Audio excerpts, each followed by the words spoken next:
Rain hammered against bulletproof glass while Serena Vale sat at the wrong table inside the most dangerous restaurant in the city. A woman drowning in debt wearing a borrowed dress, waiting for a blind date who would never arrive because he was already dead in an alley 3 blocks away. Then Adrian Dragunov walked through the door with armed men and eyes like winter, looked at her sitting in his reserved seat and said 6 words that shattered her entire world. "You sat at my table. You're mine now." By morning, Serena would discover her missing date had been part of a human trafficking ring, that she'd unknowingly walked into a trap meant to erase her forever, and that the terrifying man who claimed her wasn't her captor. He was the only reason she was still breathing. If you want to know whether love can survive inside a monster's heart, stay until the end. Hit that like button and comment with your city so I can see how far this story travels. The restaurant didn't have a name on the door. That should have been Serena's first warning. Maison Noire sat tucked between a closed bookstore and a wine shop that never seemed open, accessible only through an unmarked entrance where a man in a black suit checked names against a list he never showed anyone. The kind of place where reservations were made through whispered phone calls and credit cards were never declined because the people who ate there didn't worry about things like limits or consequences. Serena walked past the doorman with her phone clutched tight in one hand and her heart hammering against her ribs like it was trying to escape. The host, tall, severe, wearing an expression that suggested he'd seen everything twice and been disappointed both times, barely glanced at her before leading her through dim corridors lined with private booths where conversations died the moment she passed. She'd worn the only dress she owned that didn't look like it came from a clearance rack. Navy blue, simple, ironed 3 times that afternoon until her arm ached and the fabric finally lay flat enough to pass for expensive. Her shoes were last season's discount bin specials, but she'd polished them until they shined under the restaurant's low amber lighting. The host stopped beside a corner table set beneath a massive abstract painting that looked like violence frozen mid-motion. "Your party will arrive shortly," he said, his tone making it clear he didn't believe that for a second. Serena sat. The chair was more comfortable than anything in her apartment. The menu had no prices. The wine list was thicker than her college textbooks, and when a server appeared to pour water into crystal glasses she didn't dare touch, Serena felt the full weight of how deeply she didn't belong here. She checked her phone. "On my way. Traffic's hell. Order something if you want." Marcus Chen. 32, investment consultant, owned a dog named Biscuit, enjoyed hiking and trying new restaurants. They'd matched 3 weeks ago on an app Serena had downloaded during a lonely Sunday afternoon when her bank account showed double digits and her landlord's eviction notice sat unopened on her kitchen counter. Their messages had been easy, light. Marcus seemed normal, funny without trying too hard, curious without being invasive, the kind of person who asked real questions instead of just waiting for his turn to talk. When he'd suggested Maison Noire for their first date, Serena had Googled the place and nearly canceled immediately. But Marcus had insisted. "Trust me," he'd texted. "You'll love it. Plus I have a connection there. We'll get the good table." Serena had agreed because desperation makes people do stupid things, and she was desperate in ways that went deeper than money. 28 years old, $73,000 in medical debt from her mother's cancer treatments, working 2 jobs that barely covered rent, and so profoundly lonely she sometimes forgot what her own voice sounded like. So she'd ironed her clearance dress and polished her discount shoes and told herself that maybe, just maybe, something good could happen to someone like her. 20 minutes passed. The server returned, refilled her water, asked if she'd like to order. Serena smiled and said she was waiting for someone. The server's expression suggested he'd heard that line before from women who ended up eating alone. Serena checked her phone again. No new messages. She typed, "Hey, you close? I'm here." The message showed as delivered but not read. 30 minutes. The restaurant filled around her, men in tailored suits, women wearing jewelry that cost more than Serena's annual salary. Conversations conducted in low tones about mergers and acquisitions, and people whose names appeared in financial newspapers. Everyone belonged except her. Serena's chest tightened. Heat crawled up her neck. She could feel eyes on her, the kind of looks people give someone who's clearly out of place, someone who made a mistake just by showing up. She was reaching for her purse, ready to leave and let humiliation swallow her whole, when the restaurant changed. It happened suddenly. A shift in air pressure, conversations cutting off mid-sentence. Every head turning toward the private entrance at the back of the dining room where a door Serena hadn't noticed before swung open. 4 men entered first. Not waiters, not guests. Security. They moved like soldiers, efficient, silent, scanning the room with eyes that cataloged threats faster than Serena could blink. Then came 2 more men in dark suits flanking the corridor, and finally, walking between them like a king moving through conquered territory, came Adrian Dragunov. Serena knew who he was. Everyone did. Not because he sought attention. Adrian Dragunov never gave interviews, never appeared at charity galas, never smiled for cameras. He was known the way earthquakes were known, the way floods were known. A force that shaped the city from behind closed doors, whispered about in financial circles and criminal underworlds with equal parts fear and reverence. Tall? Maybe 6'3". Immaculate charcoal suit that fit like it had been built around him. Dark hair swept back from a face that could have been handsome if it weren't so utterly cold. He moved with the kind of stillness that suggested violence was always an option, just never necessary. The entire restaurant held its breath. Adrian's security swept the room once more, then took positions near the exits. Adrian himself walked toward the corner table, Serena's table, with footsteps that made no sound but somehow echoed anyway. That's when Serena realized the good table Marcus had promised, the connection he'd mentioned, this table, Adrian Dragunov's table. Panic flooded her bloodstream. Serena grabbed her purse, started to stand, but Adrian was already there, looking down at her with eyes the color of winter seas, cold, deep, unreadable. "You're in my seat," he said.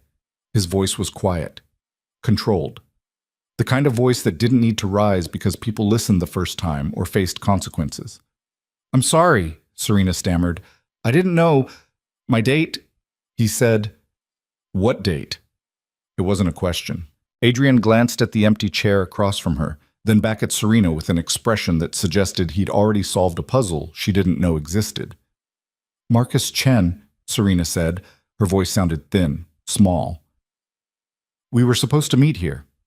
He made the reservation." Something shifted in Adrian's face. Not quite emotion, more like recognition. He pulled out his phone, a sleek black device that probably cost more than Serena's car, and typed something with quick, precise movements. Seconds later, one of his security men approached, leaned in, whispered something Serena couldn't hear. Adrian's jaw tightened. When he looked at Serena again, his eyes had changed. Still cold, but now there was something else underneath, something that might have been anger, or might have been concern, or might have been something Serena had no framework to understand. "How did you meet him?" Adrian asked. "Dating app, 3 weeks ago. Why? What's wrong?" Adrian ignored the question. "Show me his profile." It wasn't a request. Serena's hands shook as she unlocked her phone and navigated to the app. Marcus's profile was still there, smiling photo, carefully curated details, messages that had seemed so normal just hours ago. Adrian took her phone without asking permission, studied the screen for exactly 5 seconds. Then he handed it to his security man and spoke a single word. "Trace."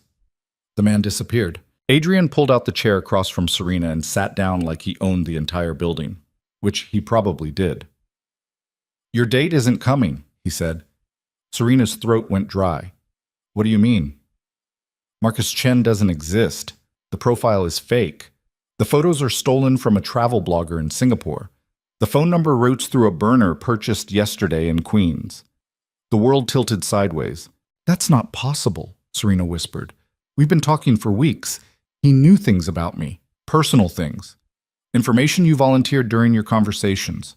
He was mapping you, learning your vulnerabilities, building trust. For what?" Adrian's expression didn't change, but his next words landed like a fist. "To sell you." The noise of the restaurant faded into static. Serena couldn't breathe, couldn't think. Everything inside her went numb except for the small animal part of her brain that understood she'd just brushed against something so dark it didn't have a name. "There's a trafficking network operating in the city," Adrian continued, his voice clinical now, detached. "They use dating apps to target vulnerable women, isolated, in debt. No strong family connections. They build relationships online, arrange meetings at locations with controllable exits, and once the woman arrives, she disappears. The restaurants are always complicit. The staff is paid to look away. Serena gripped the edge of the table. Her knuckles went white. This restaurant? She asked. No. Adrian's eyes bored into hers. Maison Noire is mine, which is why your date chose it. He was sending a message. To who? To me. The fear crystallized into something sharper. I don't understand. Adrian leaned back in his chair, and for the first time, Serena saw the full scope of what she was dealing with. Not just a powerful man, not just someone dangerous, something else entirely. The network that was targeting you belongs to a rival organization, Adrian said. They've been encroaching on territory I control for months. This was supposed to be a demonstration. They were going to take you from my restaurant, from my reserved table, as proof they could operate in my city without consequence. But I'm nobody, Serena said. Why would they? You're exactly the kind of person they prey on. Alone, desperate, easy to erase. Adrian paused. But you sat in my chair, which changes everything. Serena's mind raced. None of this made sense. She just wanted a normal date with a normal person. Instead, she'd stumbled into something out of a nightmare. What happens now? She asked. Adrian's phone buzzed. He glanced at the screen, read something, and his expression went blank. The kind of blank that meant someone somewhere had just made a fatal mistake. He stood. Come with me. What? No, I don't even know you. You know enough. Adrian gestured toward the restaurant's entrance where 2 more security men had appeared. Marcus Chen was intercepted 17 minutes ago, 6 blocks from here. He's being questioned now. When we're finished, he'll lead us to the rest of his network. Horror crawled up Serena's spine. Questioned how? However necessary. The words carried no emotion, no hesitation, just cold fact. Serena should have run, should have called the police, should have done anything except what she did next. But something in Adrian's eyes stopped her. Not kindness, not warmth, something harder and infinitely more valuable. Certainty. The absolute knowledge that he was telling the truth, that the man she'd trusted had been leading her towards something unspeakable, and that the terrifying stranger standing before her had just saved her life without asking for permission. If I leave now, Serena said slowly, am I safe? No. The answer came instantly. They know your face, Adrian continued. They know where you live, where you work, every detail you shared with your fake boyfriend over 3 weeks of conversation. They'll try again. Different approach, different bait, and next time I won't be here to stop them. So what are you saying? Adrian extended his hand across the table, palm up, waiting. I'm saying you sat at my table. In my world, that means something. It means you're under my protection now, whether you want it or not. You can walk out that door and take your chances, or you can come with me and let me fix this properly. Serena stared at his hand, strong, scarred along the knuckles, the hand of someone who'd built an empire through methods she didn't want to imagine. Every instinct screamed at her to refuse, to run, to get as far from Adrian Dragunov as possible. But her instincts had led her here, had made her trust Marcus, had nearly gotten her sold to monsters. So maybe her instincts were broken. Maybe the only way to survive was to stop trusting the voice in her head and start trusting the evidence in front of her, that this cold, dangerous man had seen through Marcus's lies in seconds, had mobilized an entire security operation without breaking stride, and was now offering her protection when he could have just as easily ignored her existence. Serena took his hand. Adrian's grip was firm, warm, absolute. He pulled her to her feet like she weighed nothing, and suddenly Serena was standing close enough to smell his cologne, something dark and expensive, and see the faint scar along his jawline that no amount of money could erase. Good, Adrian said. Let's go. He didn't release her hand. Serena let him lead her through the restaurant while every pair of eyes tracked their movement, out through the private corridor, past security men who fell into formation around them like pieces of armor, into the cold night air where rain had started falling in earnest, and a black SUV idled at the curb with its engine purring like a predator. Adrian opened the rear door himself. Get in. Serena hesitated. This was the moment, the final chance to turn back. Where are we going? She asked. Somewhere safe. That's not an answer. Adrian's expression shifted. Not quite a smile, but something close. The first crack in his armor. No. he agreed. It's not. Then he waited. Not forcing, not demanding. Just waiting for Serena to make the choice that would determine the rest of her life. She climbed into the SUV. Adrian slid in beside her. The door closed with a heavy, final sound. The vehicle pulled away from Maison Noire and merged into city traffic, while rain streaked the windows and turned the streetlights into blurred halos. Serena sat rigid in the leather seat, hyper-aware of Adrian's presence beside her. The heat of him, the controlled stillness, the sense that violence lived just beneath his skin waiting for permission. "What happens to Marcus?" she asked quietly. "He'll tell us who he works for, then he'll disappear." Disappear how? Adrian turned to look at her, and Serena saw her reflection in those winter eyes. "However I decide," he said. "Does that bother you?" It should have.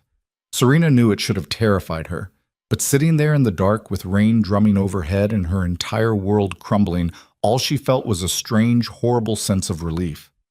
Someone else was handling it. Someone else was taking control. Someone else gave a damn whether she lived or died. "I don't know what I feel," Serena admitted. "That's honest." Adrian's gaze held hers. "Most people lie to themselves first. You're smarter than that." "I'm not smart. If I were smart, I wouldn't have trusted a fake profile. Wouldn't have gone to that restaurant. Wouldn't be in this car with you."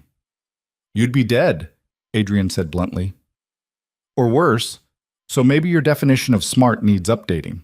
The SUV turned onto a highway, accelerating into the rain-soaked night. Serena watched the city blur past and tried to process what had happened in the last 40 minutes. She'd gone from a failed blind date to a hostage situation. Except she wasn't a hostage. Was she? "Can I ask you something?" Serena said. "Yes." "Why do you care? You don't know me. I'm nobody to you. You could have just kicked me out of your restaurant and forgotten I existed." Adrian was quiet for a long moment. When he spoke, his voice carried something Serena hadn't heard before. Something that might have been memory or might have been pain. "When I was 12, he said, "I watched my mother disappear. She went to meet someone she'd been talking to online, someone who promised to help her escape my father. Instead, she vanished for 3 weeks. When she came back, she was broken in ways that never healed." Serena's breath caught. "The man who took her was never punished," Adrian continued. "The police didn't care. My father didn't care. Nobody cared because my mother was just another desperate woman who made a stupid mistake. So I learned that if you want justice in this world, you take it yourself.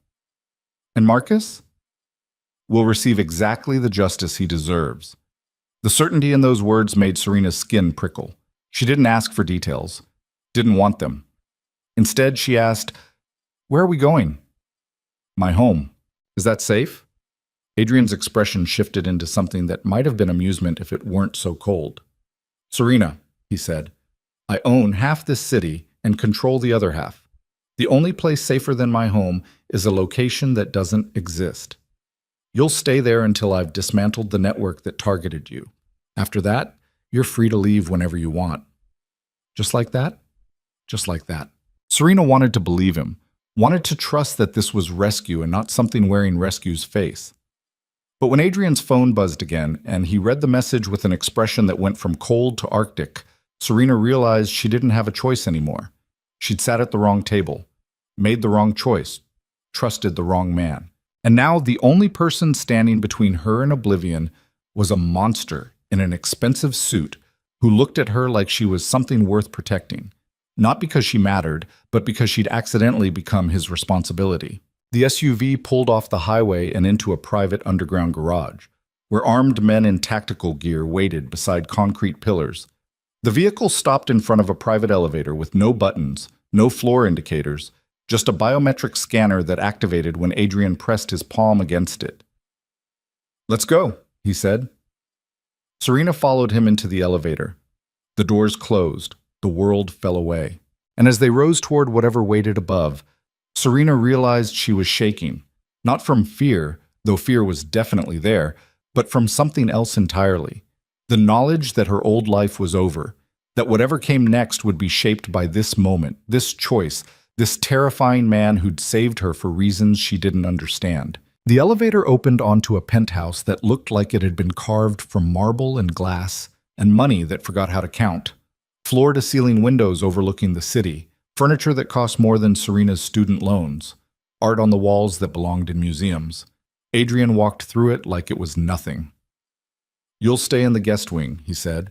"Anything you need, ask Victor. He'll get it." A massive man materialized from somewhere. Shaved head, scarred knuckles, expression that suggested he'd killed people and slept just fine afterward.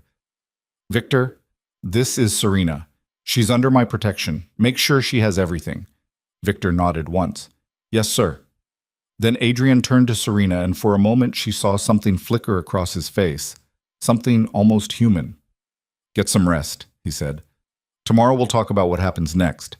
He started to walk away. "Adrian," Serena called. He stopped, turned back. "Thank you," Serena said, "for saving me."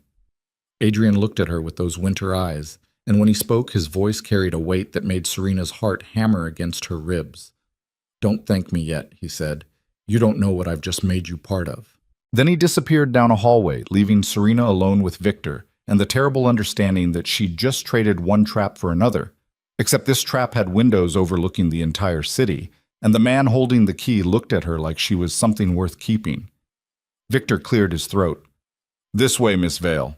Serena followed him through the penthouse, past rooms she didn't look at, toward a guest suite that was larger than her entire apartment. Victor opened the door, gestured inside. Clothes in the closet should fit. Bathrooms stocked. Kitchens down the hall if you're hungry.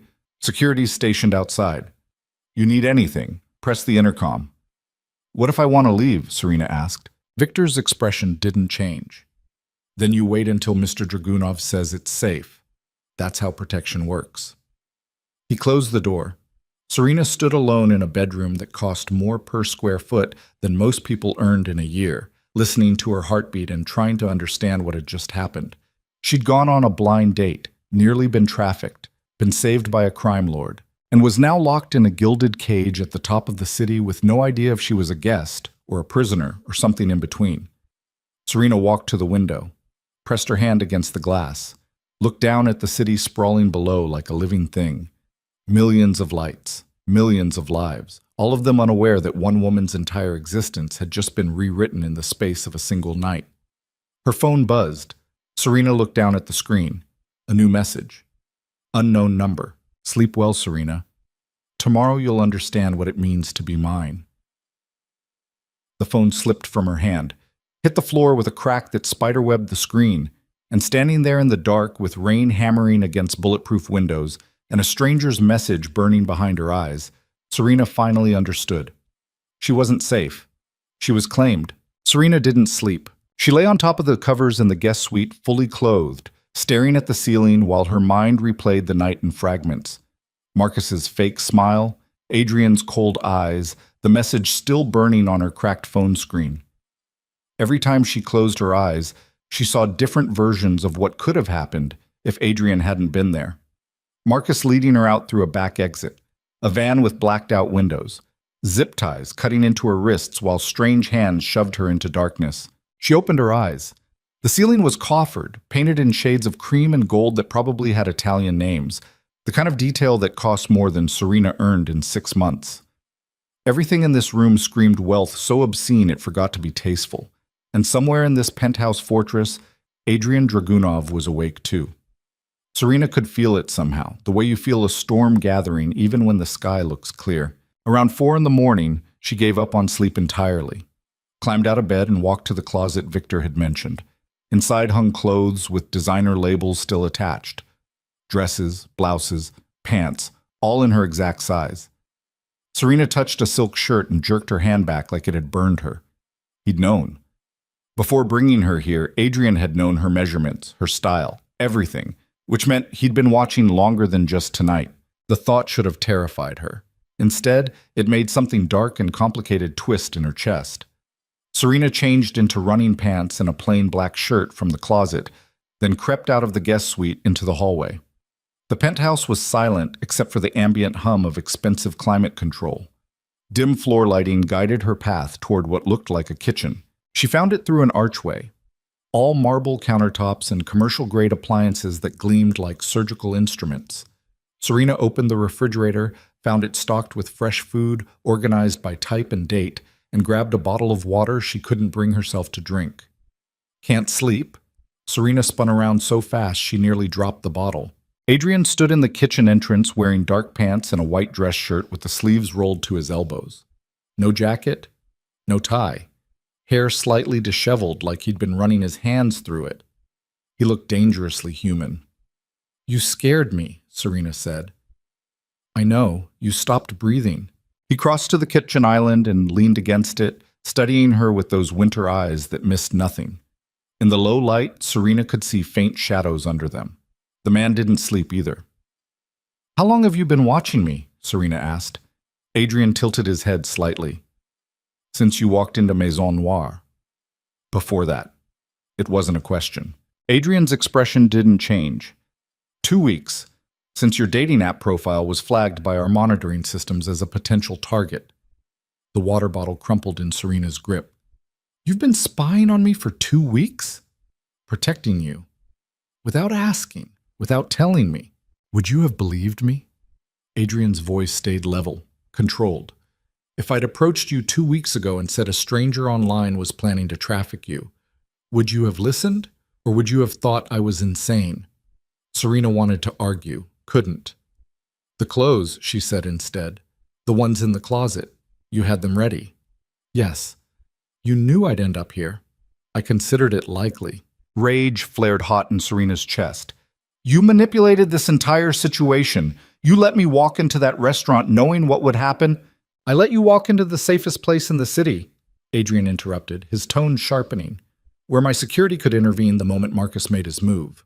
If I'd stopped you earlier, his network would have just selected another target, another woman who wouldn't have my protection. This way, we caught him and you survived. Everyone wins except the predators. I'm not a chess piece." "No." Adrian pushed off the island and took a step toward her.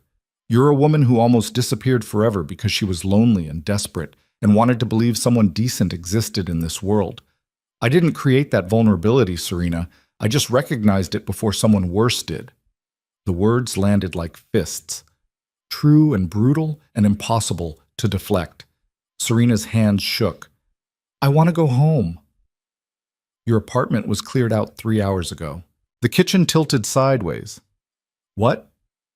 "Marcus had your address, your keys, your schedule. His network was planning to grab you from your apartment if the restaurant failed. So I had your belongings moved to a secure storage facility and placed armed security in your building with instructions to report anyone asking about you." "You can't just—" Serena's voice cracked. "That's my life, my home." "Was your home," Adrian corrected. "Now it's a location they're watching. You go back there, you're dead within 48 hours. Maybe less if they're impatient." Serena gripped the edge of the counter. Her breathing came too fast, too shallow. The walls pressed in. Adrian moved closer, not touching, just there, solid and immovable, and somehow grounding. "Breathe," he said quietly. "In through your nose, out through your mouth. Focus on something real." "This isn't real. None of this is real. The marble under your hands is real. The water bottle you're crushing is real. I'm real. Focus on that." Serena forced air into her lungs. Once, twice. The panic receded enough for her to think again, and when she looked up, Adrian was watching her with an expression she couldn't decode. "Why are you doing this?" she whispered. "I told you." "No, the real reason. Not the story about your mother, the actual truth." Adrian was quiet for a long moment. When he spoke, his voice carried something raw underneath the control. "Because when I saw you sitting at my table wearing a dress you'd ironed 3 times, looking like you were trying so hard to be someone you're not, I recognized that expression. I wore it for years before I learned to bury it. You were trying to survive by making yourself smaller, quieter, more acceptable. And I knew exactly what kind of people prey on that." Serena's throat tightened. "So this is pity. This is protection. There's a difference. What happens after, when the threat's gone?" "You leave. Resume your life. Forget any of this happened." "Just like that?" Adrian's jaw tensed. Just like that. He was lying. Serena could hear it in the slight shift of his tone, see it in the way his shoulders tightened. But she didn't call him on it because part of her didn't want to know the truth yet. Instead, she asked, "What happened to Marcus?" "He's being questioned." By who? People who specialize in extracting information from people who don't want to share. The clinical phrasing made Serena's stomach turn. You're torturing him. I'm protecting you. The methods are irrelevant. They're not irrelevant to me. Adrian studied her face for several seconds. Then he pulled out his phone, typed something, and turned the screen towards Serena. She looked. Immediately wished she hadn't. The photo showed a warehouse interior, concrete floor stained dark, a metal chair bolted to the ground. Marcus, or what remained of him, was zip-tied to that chair with his head hanging forward and blood dripping from wounds Serena couldn't fully process. Two men in black tactical gear stood on either side, holding equipment that looked medical and violent at the same time. Serena's hand flew to her mouth. Adrian pulled the phone back. Marcus Chen is his fourth identity in 2 years. Before that, he was David Park. Before that, Michael Torres. He's been trafficking women since he was 19. We've connected him to 17 disappearances across 3 states. The youngest victim was 16. So when I said he deserves what's happening to him, I meant it. The kitchen spun. Serena grabbed the counter harder. Did you need to show me that? She asked. Yes. Because you need to understand what kind of world you almost entered. These aren't desperate criminals making bad choices. They're predators who've industrialized human suffering. They don't deserve mercy, Serena. They deserve exactly what they inflict on others. And you get to decide that? Someone has to. The certainty in his voice was absolute, terrifying, and somehow, in a way Serena hated herself for thinking, reassuring. I need air, she said. Adrian gestured toward a hallway. Terrace is through there. Security will follow you. Don't fight them. Serena walked past him, hyper-aware of the space between their bodies, the heat radiating off him, the controlled violence living just beneath his skin. She found the terrace through French doors that opened with a soft click. Cold air hit her face like a slap. The terrace wrapped around the entire penthouse, offering 360-degree views of the city below. Rain had stopped but left everything wet and gleaming. Streetlights reflected off puddles.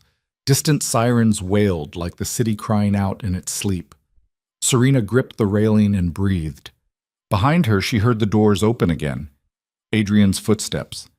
Then silence as he stood a few feet away, giving her space but not leaving. I had a plan, Serena said quietly. Pay off my debts. Go back to school. Maybe become a teacher, something normal, something that didn't involve men like Marcus, or men like you. Plans change. Not like this. Not in one night. The world doesn't care about your timeline. Serena turned to face him. Adrian stood with his hands in his pockets, shirt collar open, looking like some fallen angel cast out of wherever angels came from and forced to run an empire in hell. What do you want from me? Serena asked. Nothing you're not willing to give. That's not an answer. It's the only answer I have. Frustration boiled over. Stop talking in riddles. Tell me what happens now. Do I stay here forever? Do you expect something in return for protection? Do I owe you? Adrian's expression hardened. You owe me nothing. I don't collect debts from victims. Then what am I? Under my protection. Which means what exactly? Adrian closed the distance between them in 2 strides. Suddenly, he was right there, close enough that Serena could see the flecks of gray in his blue eyes, smell the faint scent of his cologne mixed with something darker. Gunpowder, maybe, or violence, or just the particular chemistry of someone who'd killed enough people to forget counting. It means, Adrian said, voice low and controlled, that anyone who tries to harm you will face me first. It means you have access to resources most people can't imagine. It means you're safe as long as I'm breathing. And it means that somewhere in this city, right now, men who plan to sell you are being hunted down and erased from existence. That's what protection means in my world. Serena's heart hammered. And when you're done hunting them, I move on to the next threat. There's always a next threat. Yes. So I'm never safe. Adrian's jaw tightened. Not as long as you exist in a world where men like Marcus thrive. But with me, you're safer than you've ever been in your life. That's not arrogance. It's fact. The certainty in his voice made something inside Serena crack. Maybe it was the exhaustion. Maybe it was the terror still coursing through her veins. Maybe it was the realization that Adrian was right. She'd been living on the edge of oblivion for years without realizing it, and the only reason she wasn't already gone was blind luck and this terrifying man's intervention. "I don't know how to do this," Serena whispered. "Do what?" "Be someone's responsibility." Adrian's expression shifted, softened, just slightly, just enough for Serena to see the human underneath the armor. "You're not my responsibility," he said quietly. "You're my choice. There's a difference." Before Serena could respond, Adrian's phone buzzed. He pulled it out, read the message, and his entire demeanor changed. The softness vanished. The armor snapped back into place. His eyes went cold again. "What?" Serena asked. "Marcus gave up his handler. We have a location." "Now?" "Yes." Adrian was already moving toward the doors. "Stay here. Victor will keep you secure." "Wait." Serena grabbed his arm without thinking. Adrian stopped, looked down at her hand on his sleeve, then at her face. "What happens to them?" Serena asked. "The people you're going to hunt?" "They stop existing." "You're going to kill them?" "Yes." No hesitation, no justification, just cold fact. Serena should have been horrified, should have pulled away, should have demanded he call the police instead.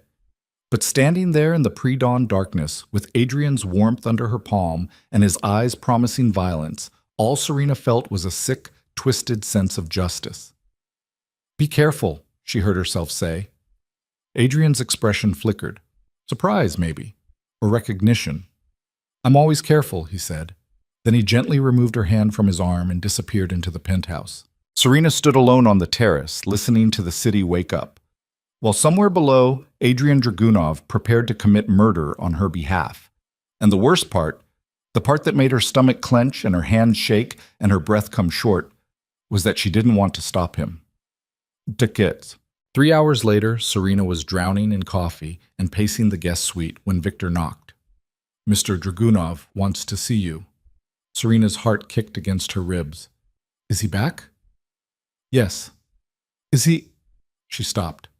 Wasn't sure how to finish. Hurt? Alive? Covered in blood? Victor's expression gave nothing away. "He's in his office. This way." Serena followed him through the penthouse's labyrinth corridors, past artwork worth more than small countries, toward double doors made of dark wood that looked like they could stop bullets. Victor knocked once. "Come." Adrian's voice, muffled but unmistakable. Victor opened the door and gestured Serena inside. Adrian's office was exactly what she expected. Floor-to-ceiling bookshelves, massive desk made from a single slab of black marble, windows overlooking the city, with bulletproof glass so clear it looked like nothing separated you from a 300-foot drop.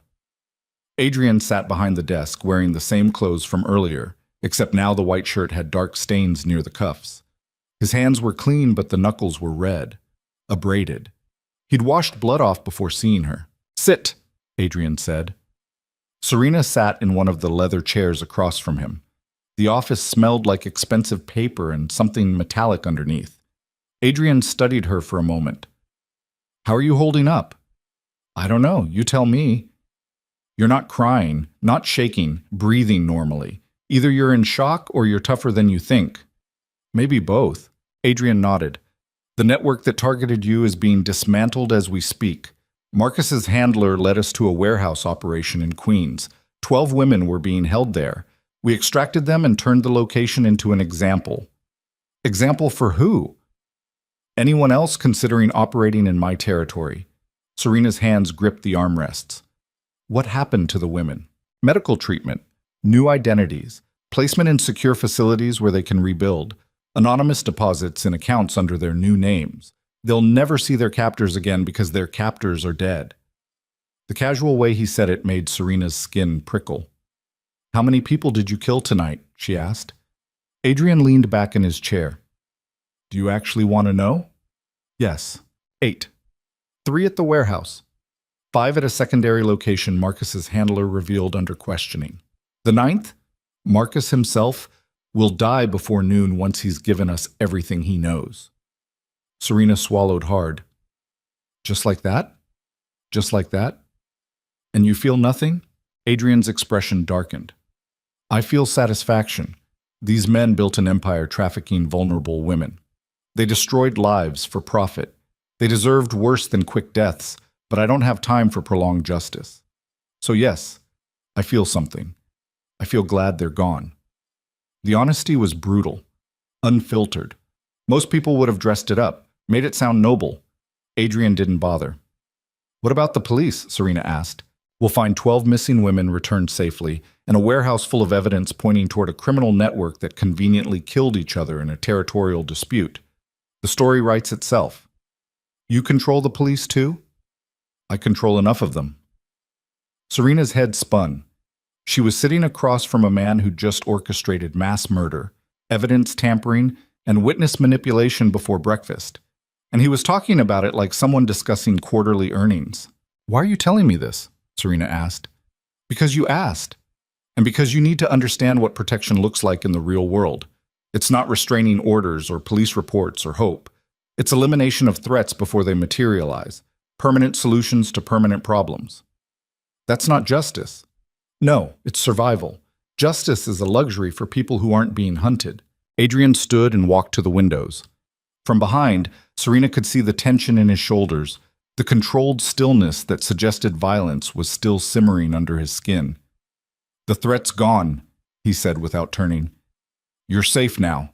Victor will arrange transportation back to your apartment this afternoon. Your belongings will be returned. Security will watch your building for another 2 weeks, then pull back. After that, you resume your normal life. Serena stood. Just like that? Just like that. And we never see each other again? Adrian was quiet. When he finally turned, his expression was carefully blank. That would be safest. For both of us. Something in Serena's chest twisted. Why?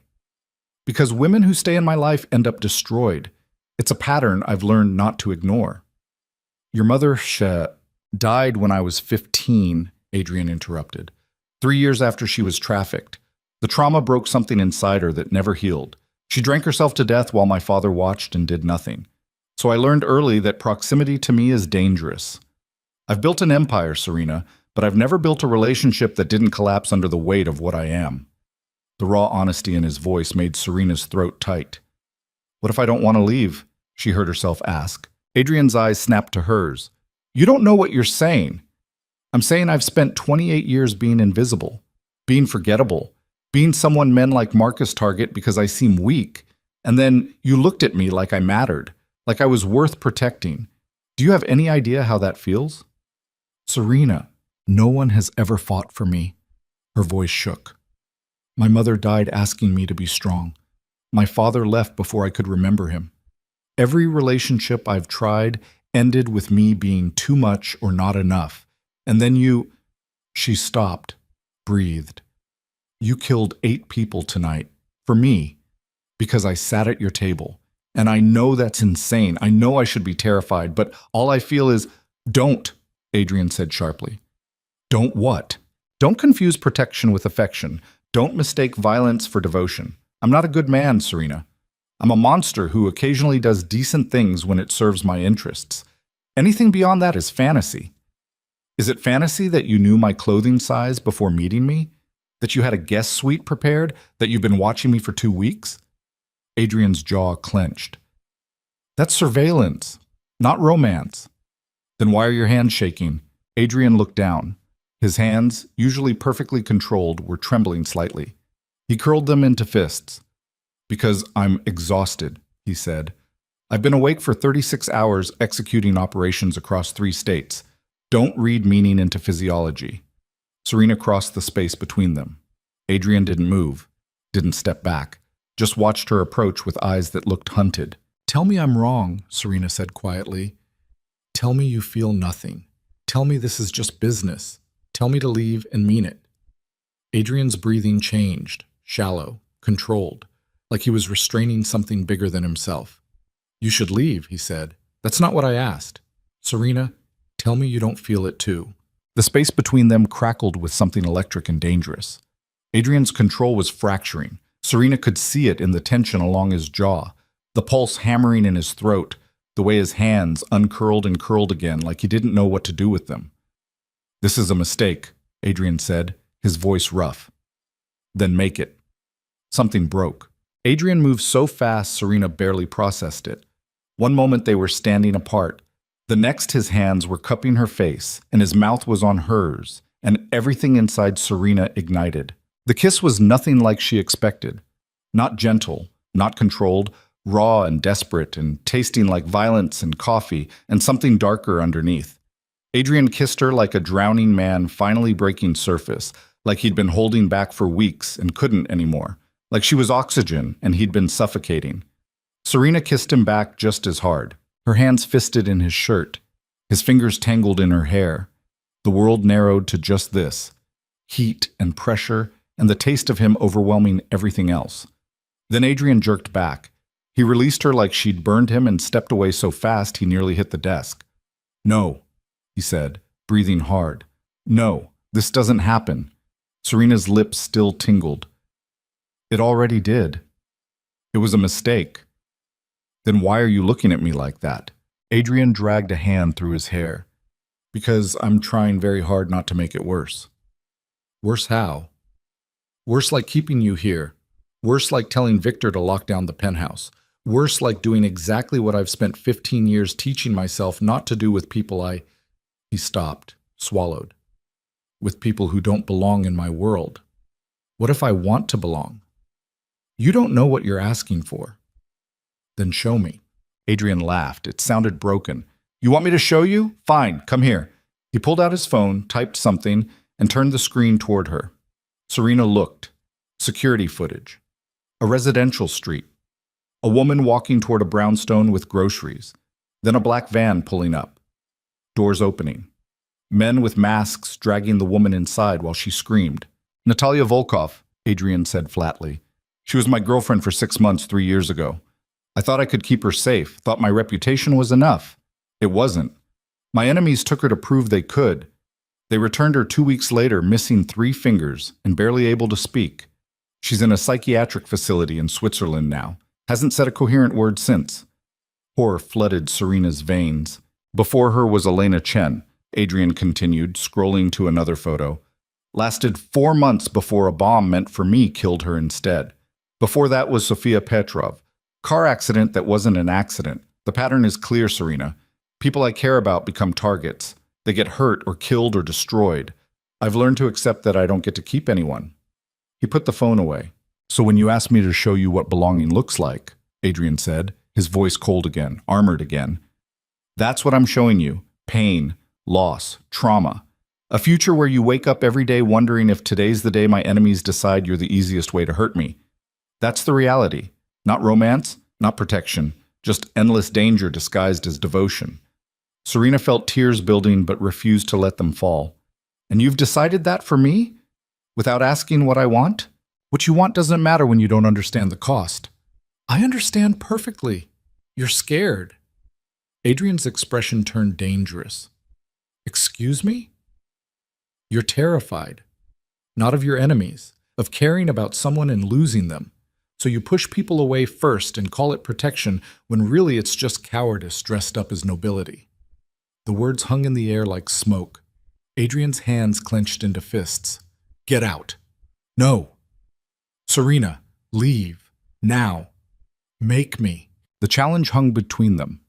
Adrian stared at her with eyes that promised violence, but underneath Serena saw something else. Desperation. Loneliness. The same hollow ache she'd been carrying her entire life. "You don't want me to leave," Serena said quietly. "You want me to stay and prove you wrong. Prove that someone can survive proximity to you, but you're too scared to ask." "I've killed 8 people in the last 6 hours," Adrian said through gritted teeth. "I will kill more before sunset. I am exactly the monster you should be running from. So why are you still standing here?" "Because I've been running my whole life from debt, from loneliness, from men who saw me as disposable. And I'm tired, Adrian. I'm so tired of being afraid. At least with you, the danger is honest. At least with you, I know someone gives enough of a damn to fight back." Adrian's control wavered. Serena could see it cracking. "Please leave," he said. And this time his voice held something that might have been pain. "Before I do something we both regret." "Like what? Admit you care? Admit you've been watching me for weeks because you saw something worth protecting? Admit that kiss meant something?" It meant nothing. Liar. Adrian moved fast, crossed the space between them, and backed Serena against the bookshelves with his hands bracketed on either side of her head. His body heat surrounded her. His face was inches away, expression twisted between fury and something far more dangerous. You want the truth? Adrian's voice dropped to barely above a whisper. Fine. I've wanted you since the moment you sat down at my table, looking lost and beautiful and completely unaware that you'd just walked into a trap. I've thought about you every night for 2 weeks. Imagined what it would be like to keep you, to wake up next to someone who doesn't flinch when I walk into a room, to have something in my life that isn't built on fear and violence and blood money. Serena's breath caught. But wanting something doesn't mean I get to keep it, Adrian continued. I learned that lesson watching my mother die, watching every woman I've cared about get destroyed. The universe doesn't care about my wants, Serena. It just keeps taking, so I've learned to let go before it hurts more. What if I don't want you to let go? Then you're asking me to be selfish, to risk your life for my comfort, and I won't do that. Serena reached up and placed her hand against Adrian's chest. His heart hammered beneath her palm, fast, erratic, human. I'm not asking you to be selfish, she said. I'm asking you to let me make my own choices.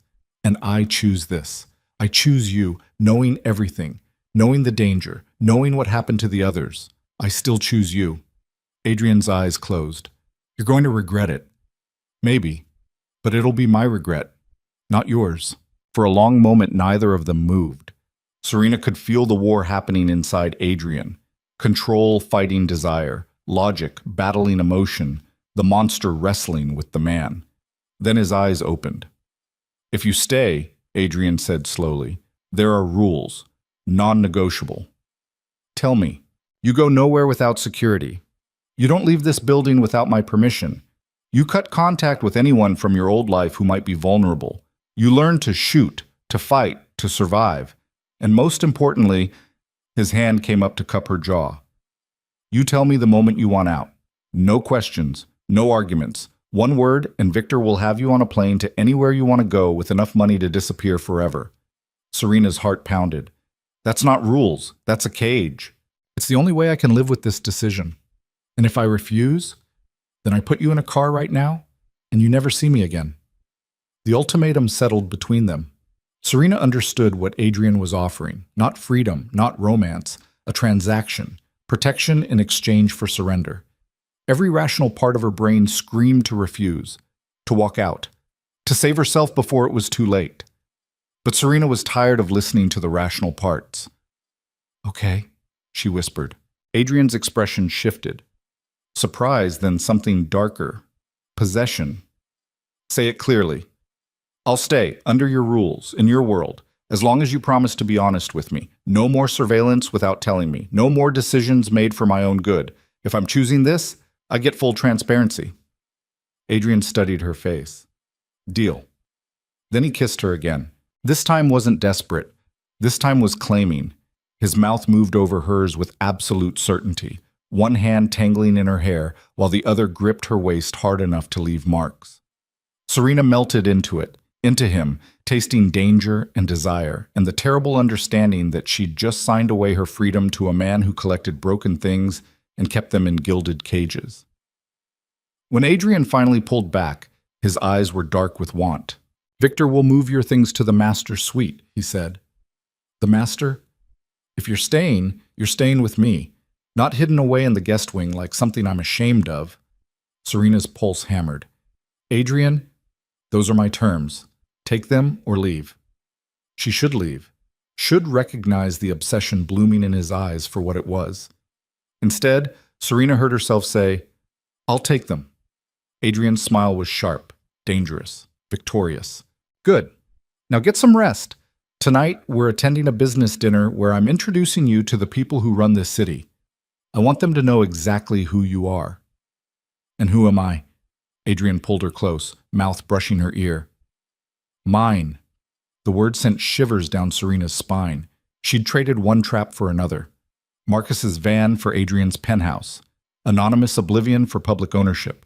But standing there in Adrian's arms with his heartbeat thundering against hers and his promises of protection wrapped around her like armor, Serena couldn't bring herself to care.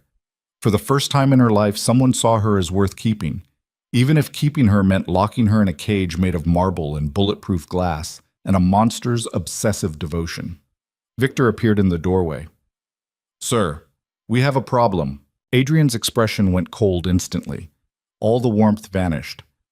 "What problem?" "The Kazarov circle. They've made contact. They're claiming Marcus worked for them. They want compensation for the 8 men you killed, or they're declaring open war." The temperature in the room dropped. "Compensation," Adrian repeated, his voice deadly quiet.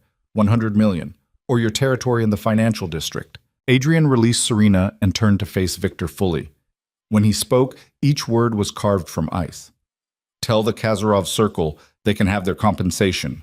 In bullets, delivered personally." Victor nodded. "They anticipated that response. They've issued a formal challenge. They're targeting someone close to you to prove they're serious." Serena's blood went cold. Adrian's entire body tensed. "Who?" Victor's eyes flicked to Serena. "Her." The word hung in the air like a death sentence. Adrian's hands curled into fists. "When?" "Unknown, but they've already leaked her identity to their networks. Photos from last night, her name, her background, everything. She's been marked, sir." Serena couldn't breathe. The room spun. Everything that had felt safe seconds ago shattered like glass. Adrian turned to her. His face was blank, but his eyes blazed with something beyond rage, beyond fury, something that looked like grief mixed with murder. "Change of plans," he said. "We're leaving the city, tonight. There's a compound upstate, heavily fortified, impossible to breach. You'll stay there until this is resolved." "Resolved how?" Serena whispered. Adrian's expression turned brutal. "I'm going to burn the Kazarov circle to the ground, every last one of them. And when I'm finished, there won't be enough left to bury." Then he walked out, already shouting orders into his phone, leaving Serena alone with the terrible understanding that she hadn't just chosen danger. She'd become the trigger for a war that would paint the city red. The SUV tore through city streets at speeds that made traffic lights blur into streaks of color. Serena sat in the back seat with Victor on one side and another guard she didn't know on the other, both men armed with weapons they didn't bother hiding. Adrian rode in the front passenger seat, phone pressed to his ear, issuing orders in a voice so cold it could freeze blood. "Lock down the financial district. Pull everyone back to secondary positions. I want eyes on every Kazarov property within the hour. If they breathe wrong, I want to know about it." He hung up, dialed again immediately. "Dmitri, it's me." "Yes, I know what time it is. I need the armory opened and full tactical kits prepared for 12 men. We move at sunset." Another hang-up, another call. Serena watched the city slide past the bulletproof windows and tried to process what had just happened. One moment she'd been kissing Adrian in his office, making insane decisions about staying in his world. The next, she'd become the catalyst for a gang war that would leave bodies scattered across 3 boroughs. Her hands wouldn't stop shaking. Victor noticed. "Deep breaths, Miss Vale. Panic won't help." "I'm not panicking," Serena said. Her voice came out thin, unconvincing. "I'm just trying to understand how my life went from boring to nightmare in less than 24 hours. You chose Adrian Dragunov. Nightmares come with the territory." "Victor," Adrian said sharply from the front seat. Victor fell silent. Adrian turned in his seat to look at Serena. Even in the dim interior, his eyes blazed with something beyond anger, something that looked like controlled fury barely held in check. "You're safe," he said. "I won't let them touch you." "You can't promise that." "Watch me." The certainty in his voice should have been reassuring. Instead, it terrified Serena because she understood what Adrian was really saying. He would burn the entire city to ash before letting anyone harm her. And that kind of devotion wasn't protection, it was obsession. The SUV pulled off the highway onto a private road that wound through dense forest.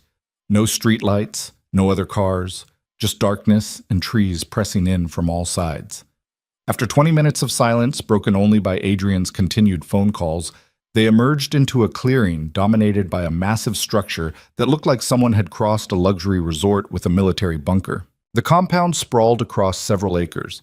Main house built from stone and reinforced concrete, multiple outbuildings, 30-foot walls topped with cameras and sensors, guard towers at each corner.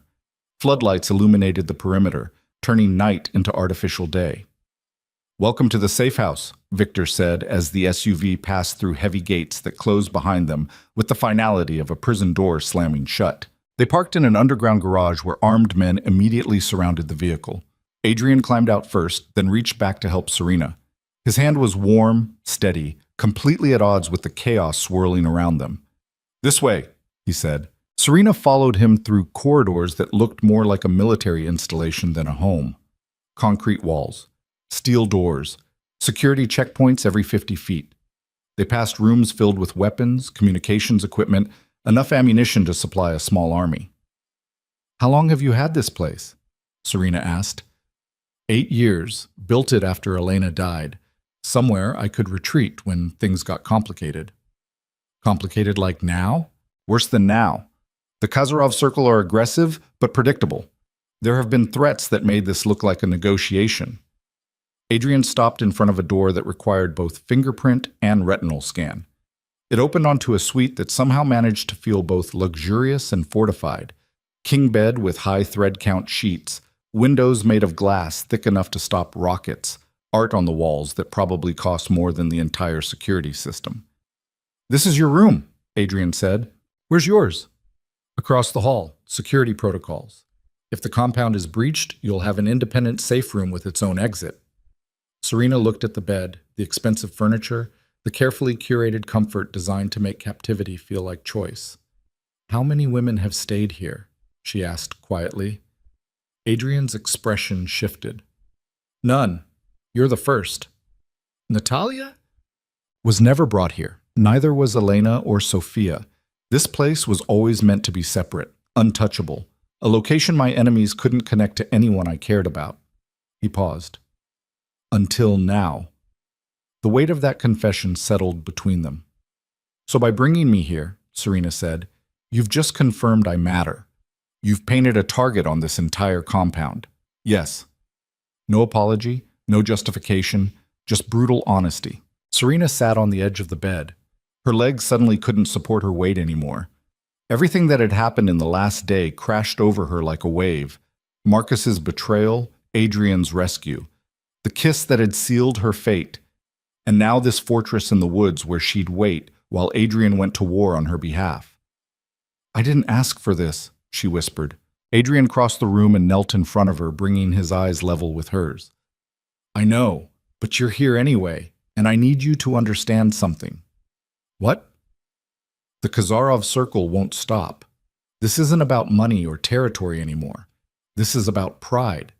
They've publicly declared you a target, which means backing down would make them look weak. So they'll keep coming until either you're dead or they are." Serena's throat tightened. "So what do we do?" "We eliminate them first."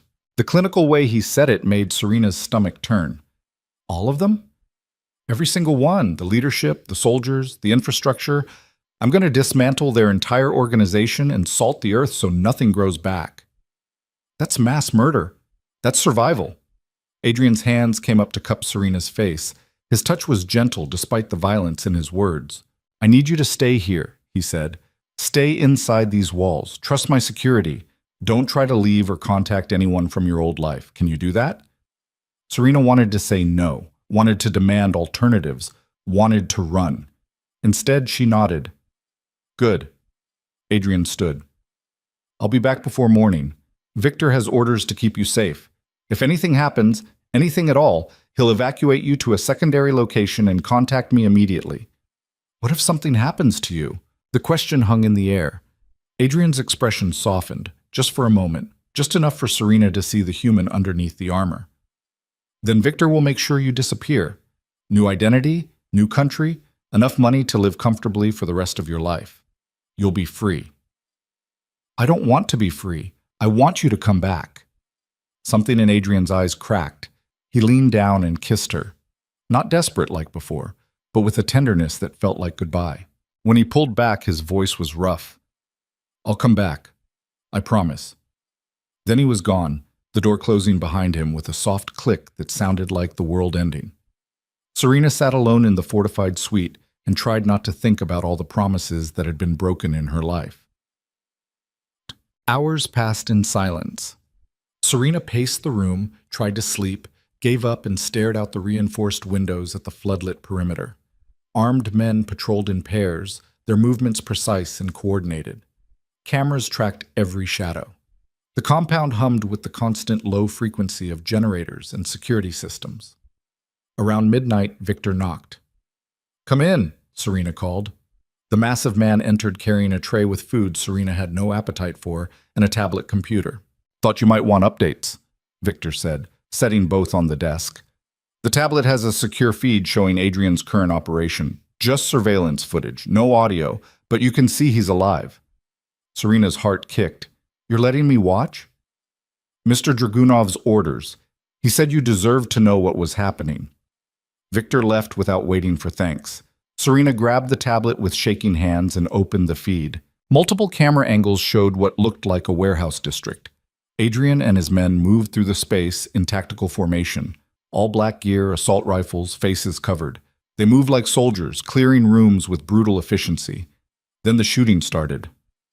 Serena watched men die. Watched Adrian put bullets in people without hesitation.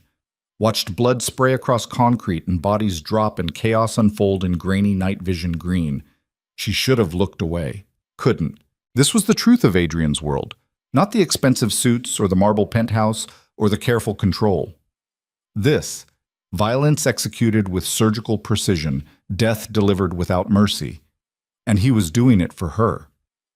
The thought made Serena sick, made her want to scream, made her want to throw the tablet across the room and pretend none of this was happening.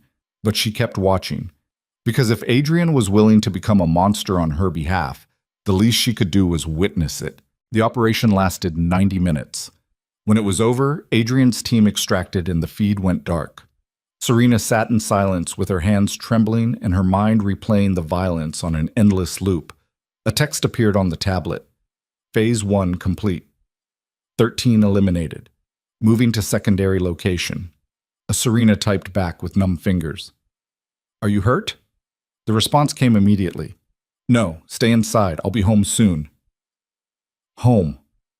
He'd called this fortress home. Serena set the tablet down and wrapped her arms around herself.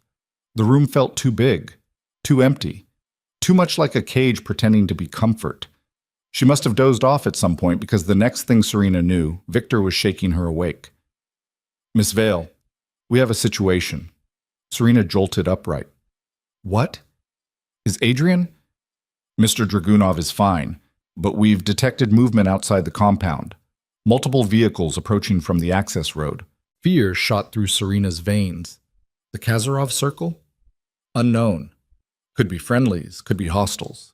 Either way, security protocols require you to move to the safe room immediately. Victor pulled Serena to her feet and practically dragged her across the hall into Adrian's bedroom. He pressed a hidden panel in the wall, revealing a steel door with another biometric scanner. "Your palm print is already registered," Victor said, pressing Serena's hand against the scanner.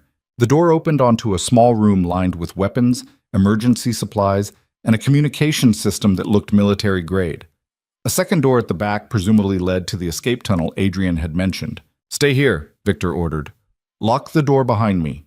Don't open it for anyone except Mr. Dragunov or me. If you hear gunfire, use the tunnel and follow the path to the secondary extraction point. There's a vehicle waiting with keys in the ignition. Drive east until you hit the interstate, then call this number." He pressed a card into Serena's hand with a phone number written in Adrian's handwriting. "Victor, no questions. Lock the door, now." He pushed her inside and pulled the door shut from the outside. Serena stood in the safe room listening to her heartbeat hammer and the muffled sounds of Victor shouting orders. She pressed her ear against the steel door, but couldn't make out words, just urgent voices and running footsteps. Then silence. The kind of silence that comes before violence. Serena counted her breaths. 1, 2, 3. Gunfire erupted. Not distant, not outside, inside the compound. Multiple weapons firing in sustained bursts. Shouts, screams, the sharp crack of flashbangs going off. More shooting. Serena's hand shook so badly she could barely hold the card Victor had given her. This wasn't supposed to happen. Adrian had said the compound was impenetrable, had promised she'd be safe. But nothing was impenetrable when determined people wanted you dead badly enough. The gunfire intensified, closer now, right outside Adrian's bedroom from the sound of it. Then everything went quiet. Serena held her breath. Footsteps approached the safe room door, slow, deliberate. A voice called out, "Miss Vale, it's over. You can come out now." Not Victor's voice, not Adrian's, someone else. Serena's entire body went cold. "Miss Vale," the voice repeated. "My name is Alexei Kazarov. I'm here to discuss terms, please. There's no need for further violence. Open the door and we can talk like civilized people." Terror flooded Serena's bloodstream. The Kazarov circle had breached the compound, had gotten past Adrian's security, had killed Victor and everyone else standing between them and her. "I know you're frightened," Alexei continued, his tone almost sympathetic. "But Adrian isn't here to save you. He's across the city executing my soldiers while I execute his. Mutual destruction, very dramatic, very wasteful. Unless we find another solution." Serena backed away from the door until she hit the far wall. "I'm going to be honest with you," Alexei said. "Adrian killed 13 of my people tonight. Good men, loyal men. Their families expect compensation, justice. So here's my offer. You come out, we have a conversation, and perhaps we can end this war before more bodies pile up. Or you stay in there. I plan enough explosives to turn this entire wing into rubble, and you die trapped like an animal. Your choice." Serena's mind raced. The escape tunnel. Victor had said there was a tunnel. She spun toward the back door and grabbed the handle. Locked. Not just locked, sealed. The biometric scanner next to it was dark, inactive. "The tunnel's been disabled," Alexei called out, like he could read her thoughts. "We've had people inside Adrian's organization for months. We knew about this compound, knew about the safe room, knew about every security protocol. So please, stop wasting both our time. Open the door." Serena's legs gave out. She slid down the wall and hit the floor hard. This couldn't be happening. Adrian had promised, had sworn she'd be safe, had built an entire fortress to protect her. But it had all been theater, illusion, a cage that fell apart the moment real pressure was applied. 30 seconds, Alexei said. "Then I start setting charges." Serena looked at the weapons lining the walls, pistols, rifles, ammunition, things she had no idea how to use. Adrian had talked about teaching her to shoot, but there'd been no time, no opportunity. And now she was going to die because she'd trusted a monster who couldn't even keep his promises. 20 seconds. Serena grabbed a pistol from the rack. Her hand shook so badly she nearly dropped it. She checked the safety the way she'd seen in movies, flicked it off, pointed the weapon at the door. 10 seconds. Her finger found the trigger. If they came through, she'd shoot. Would probably miss. Would die anyway. But at least she'd die fighting instead of cowering. 5, 4, 3... Wait. Serena's voice came out hoarse, broken. Silence from the other side. "I'll open the door," Serena said. "But you promise not to hurt me. You promise we just talk." Alexei laughed. "I promise I won't hurt you until we've had our conversation. Good enough?" It wasn't good enough. It wasn't even close. But Serena was out of options. She stood on shaking legs and approached the door, pressed her palm against the scanner. The mechanism disengaged with a soft click. The door swung open. Alexei Kazarov stood in Adrian's bedroom surrounded by 6 armed men. He was younger than Serena expected, maybe 40, with sharp features and cold gray eyes that studied her like she was a specimen under glass. He wore an expensive suit without a drop of blood on it, despite the carnage he'd orchestrated. "Miss Vale," he said pleasantly. "Thank you for being reasonable." Serena kept the pistol pointed at him. "Don't come any closer." Alexei glanced at the weapon and smiled. "The safety's still on." Serena looked down. He was right. Before she could fix it, one of Alexei's men moved with professional speed and disarmed her in one smooth motion. The pistol clattered across the floor. "Please," Alexei said, gesturing to a chair. "Sit. Let's talk like adults." Serena didn't move. "Where's Victor?" "Dead. Along with 17 of Adrian's guards. They fought well, died badly. Such is the nature of loyalty." Alexei walked to Adrian's desk and sat on the edge. "Here's the situation. Adrian has declared war on my organization. Tonight he killed 13 of my people. Warehouse workers mostly. Easy targets. He thinks overwhelming force will make me back down. He's wrong. Serena's throat was dry. What do you want? Initially? Compensation for my losses. But Adrian refused to negotiate, so I escalated, made you the target, figured that would force him to be reasonable. Instead, he went full scorched earth, attacked my operations, killed my men, turned this into something neither of us can walk away from cleanly. Alexei paused. Unless we get creative. Creative how? You're the trigger. Remove you from the equation, the war loses its catalyst. Adrian has no reason to keep attacking. I have no reason to keep retaliating. Peace through subtraction. Serena's blood went cold. You're going to kill me. Not exactly. Alexei pulled out his phone and turned it toward her. The screen showed security footage from outside the compound, Adrian's SUV pulling up to the gates. Adrian himself climbing out, face twisted with rage, shouting at his men. He just got word about the breach, Alexei said.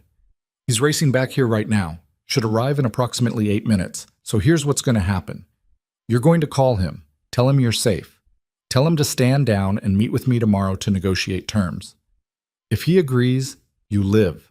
If he refuses and storms the compound, I kill you in front of him and let the guilt destroy him slowly. He'll never negotiate. Then you die. And honestly, Miss Vale, I don't particularly care which option he chooses. Both outcomes serve my purposes. But I'm curious to see if Adrian Dragunov is capable of putting someone else's life ahead of his pride. Alexei handed Serena a phone. Make the call.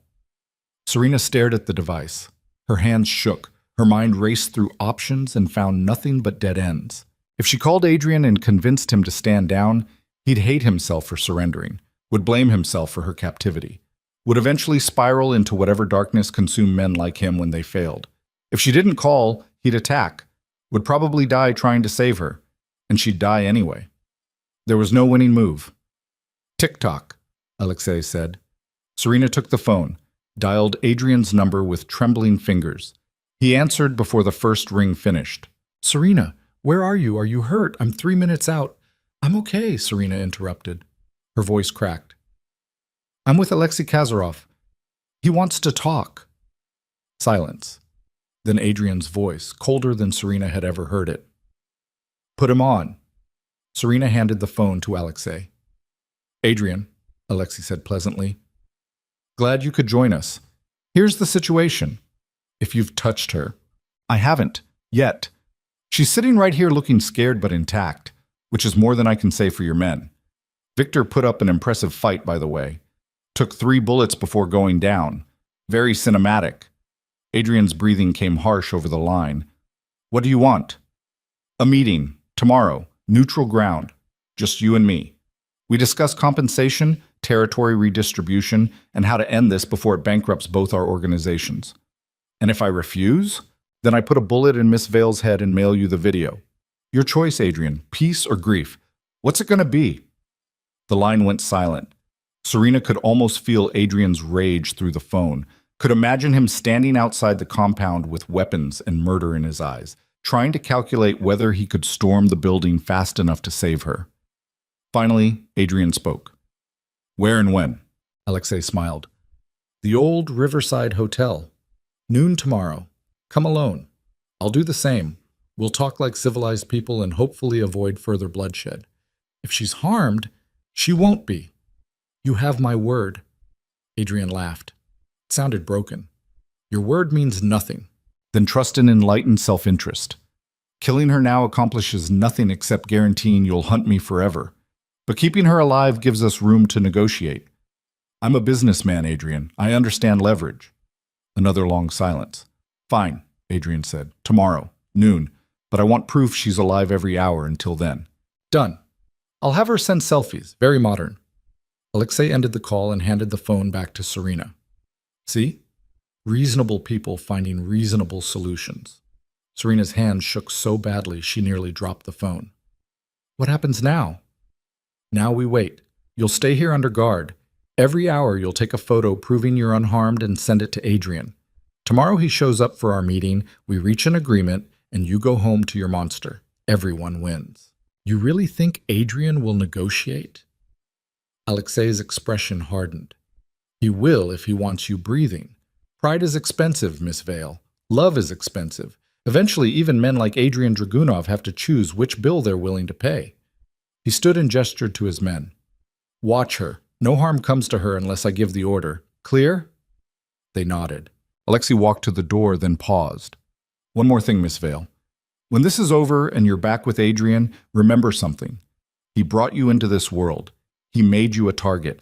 Everything that's happened tonight, the deaths, the fear, the violence, exists because Adrian Dragunov saw you and decided you were worth keeping. So when you're lying awake wondering if you made the right choice, remember that the blood isn't just on his hands. Some of it's on yours too. Then he left. Serena sat in Adrian's bedroom surrounded by armed men and tried to breathe through the panic crushing her chest. Hours crawled past. Every 60 minutes, one of the guards handed Serena the phone and made her take a selfie holding that day's newspaper to prove the timestamp. She sent them to Adrian without words, without commentary. Just her face. Scared. Alive. Captive. His responses came back immediately every time. Just 3 words, repeated like a mantra. I'm coming. I'm coming. I'm coming. But he wasn't coming. Not until tomorrow. Not until Alexei gave permission. Because Adrian Dragunov, the most dangerous man in the city, the monster who'd killed 13 people in one night, the man who'd promised to burn the world to keep her safe, had been neutered by a simple hostage situation. And sitting there in the wreckage of his promises, Serena finally understood the truth. Love in Adrian's world wasn't protection. It was vulnerability. A weapon anyone could use if they were ruthless enough. Around dawn, exhaustion dragged Serena towards something resembling sleep. She dozed in the chair with guards watching her every breath, waiting for noon when Adrian would arrive and either save her or sacrifice everything he'd built to get her back. When she woke, pale light filtered through the reinforced windows. One of the guards was talking on his phone. His expression shifted, confusion, then alarm. He lowered the phone slowly. What? Another guard asked. That was Alexei. He's calling off the meeting. Serena's heart stopped. What? Adrian never intended to negotiate. He spent the night mobilizing every asset he controls, police, politicians, rival organizations. He's building an army. Alexei says the meeting's a trap. We're evacuating. The guard turned to Serena. Which means you're coming with us. Terror flooded Serena's veins. Where? Somewhere Adrian will never find you, at least not alive. The guards hauled Serena to her feet. She fought, kicked, screamed, made it exactly 3 steps before someone pressed a cloth over her face and the world went dark. The last thing Serena thought before unconsciousness took her was that Adrian had been right all along. People he cared about didn't survive. They just died slower. Serena woke to the smell of rust and gasoline. Her head throbbed. Her mouth tasted like chemicals. When she tried to move, her wrists pulled against something hard. Zip ties cutting into skin already rubbed raw. She forced her eyes open. Concrete floor, metal walls, single bulb swinging overhead casting shadows that moved like living things. The space was small, maybe 12 by 12, with no windows and one heavy door sealed shut. A shipping container. Serena's breath came fast and shallow. She was sitting in a metal folding chair with her hands bound behind her back and her ankles tied to the chair legs. Her phone was gone. Her shoes were gone. Someone had stripped her down to basics. Easier to control, harder to run. Panic clawed up her throat. She tested the zip ties. They didn't budge. Tried to rock the chair. It was bolted to the floor. Footsteps approached from outside. Heavy boots on gravel. Multiple people. The door opened with a shriek of metal on metal. 3 men entered. Not the guards from the compound. New faces. Harder. Meaner.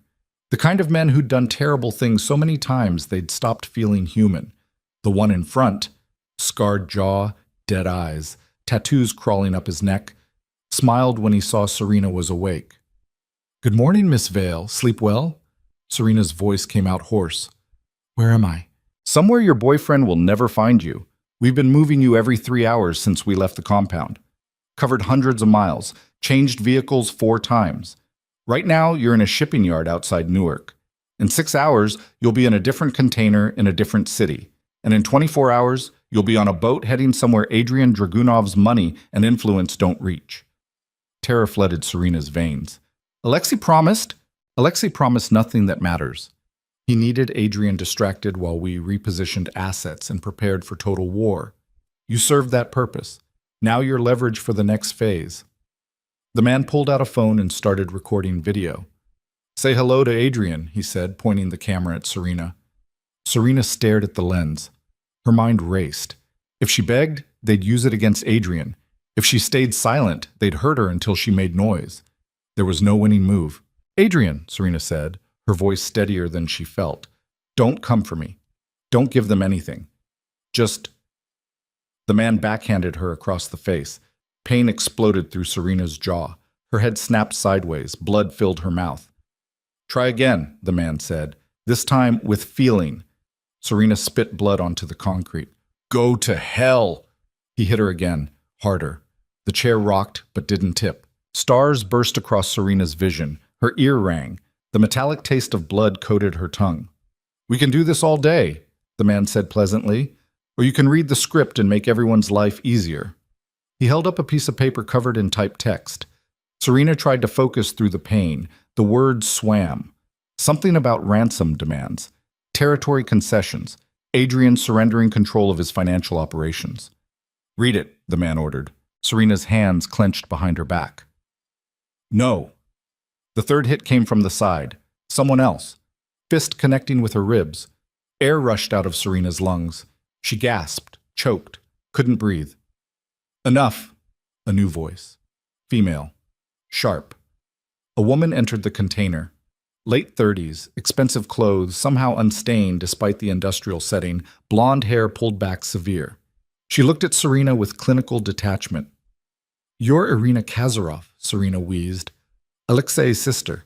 Clever girl. Irina dismissed the men with a gesture. They left reluctantly. I'm here to explain your situation clearly so there's no confusion. Adrian Dragunov has spent the last 12 hours mobilizing every resource he controls to find you. He's offered bounties, called in favors, turned the entire East Coast criminal underground upside down looking for any trace of where we've taken you. Irina pulled out her own phone and showed Serena the screen. News footage, burning buildings, police cordons, reporter saying something about gang violence escalating across 3 states. That's Adrian's work, Irina said.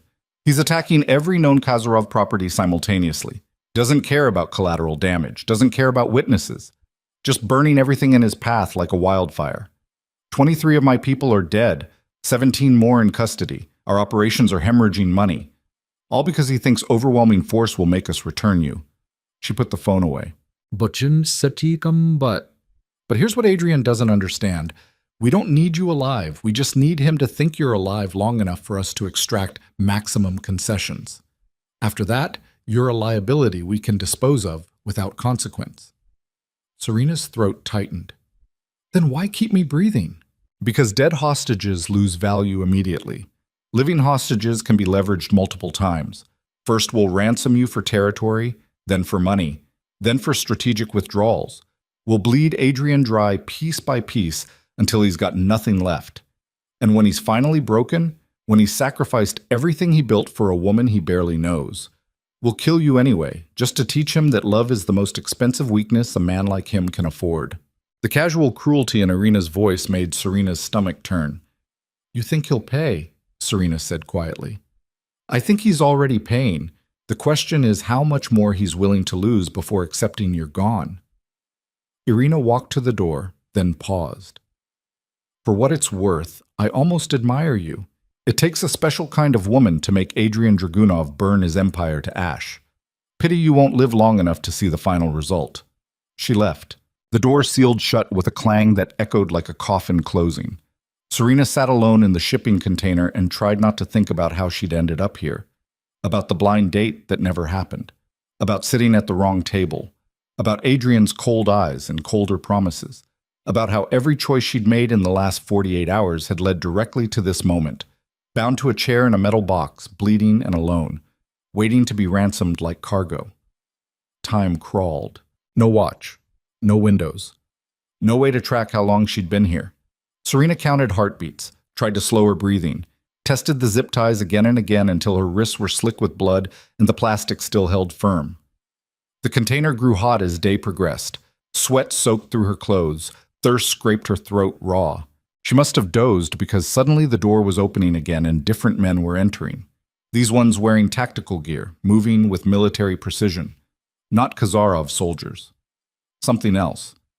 The lead man cut Serena's zip ties with a knife that appeared and disappeared too fast to track.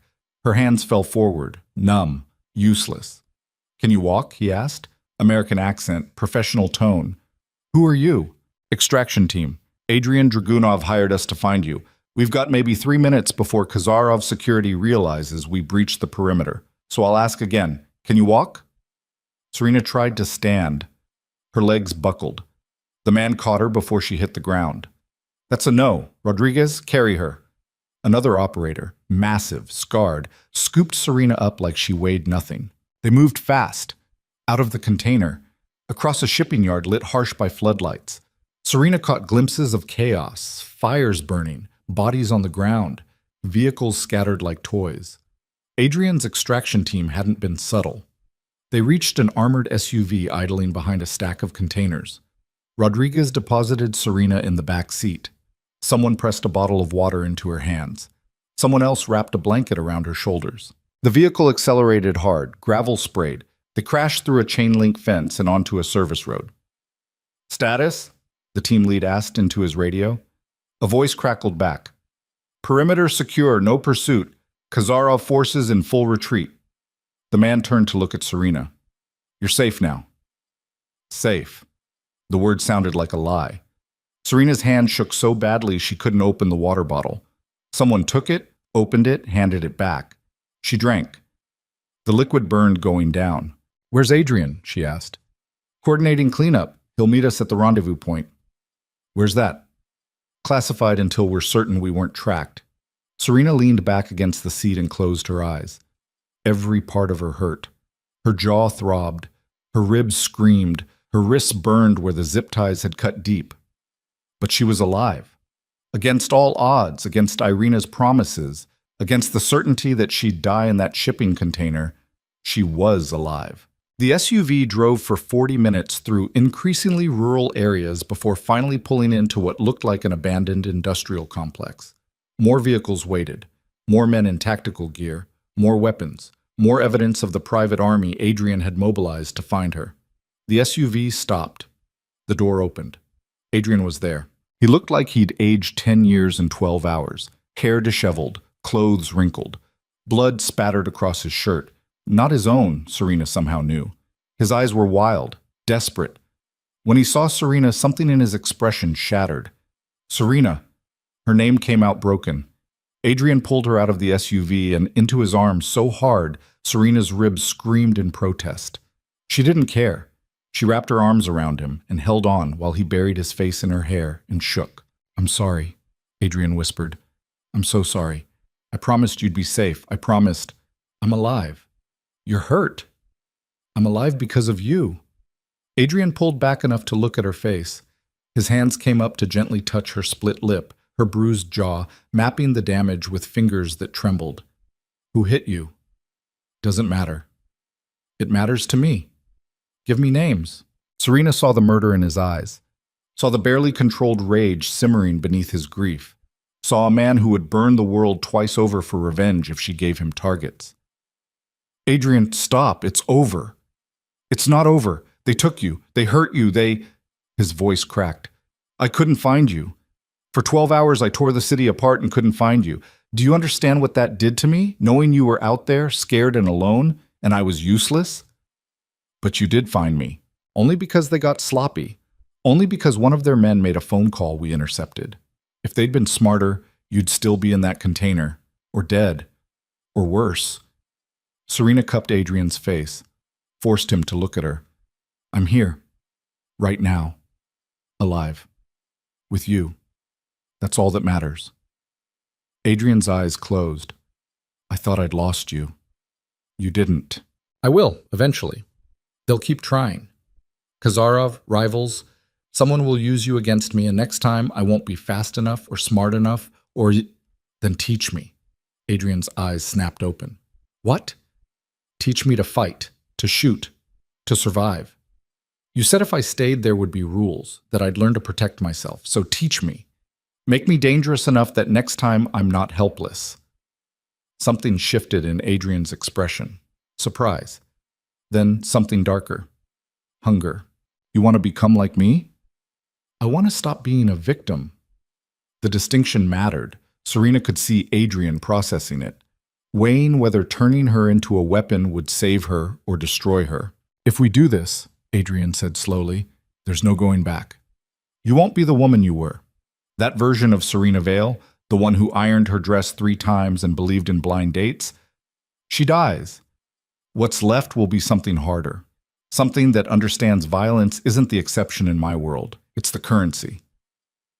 Serena thought about the shipping container, about Irina's casual promise of death, about spending the rest of her life as a target too weak to fight back. That woman was going to die anyway, Serena said, either in that container or the next trap or the one after that. So kill her now. Make me into someone who survives. Adrian stared at her for a long moment. Then he kissed her, hard, possessive, tasting like desperation and relief, and something that might have been pride. When he pulled back, his eyes held a new light. All right, he said. Starting tomorrow, you train.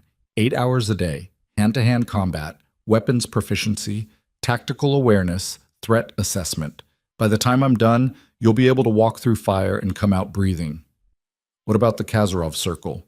Adrian's expression went cold. They declared war.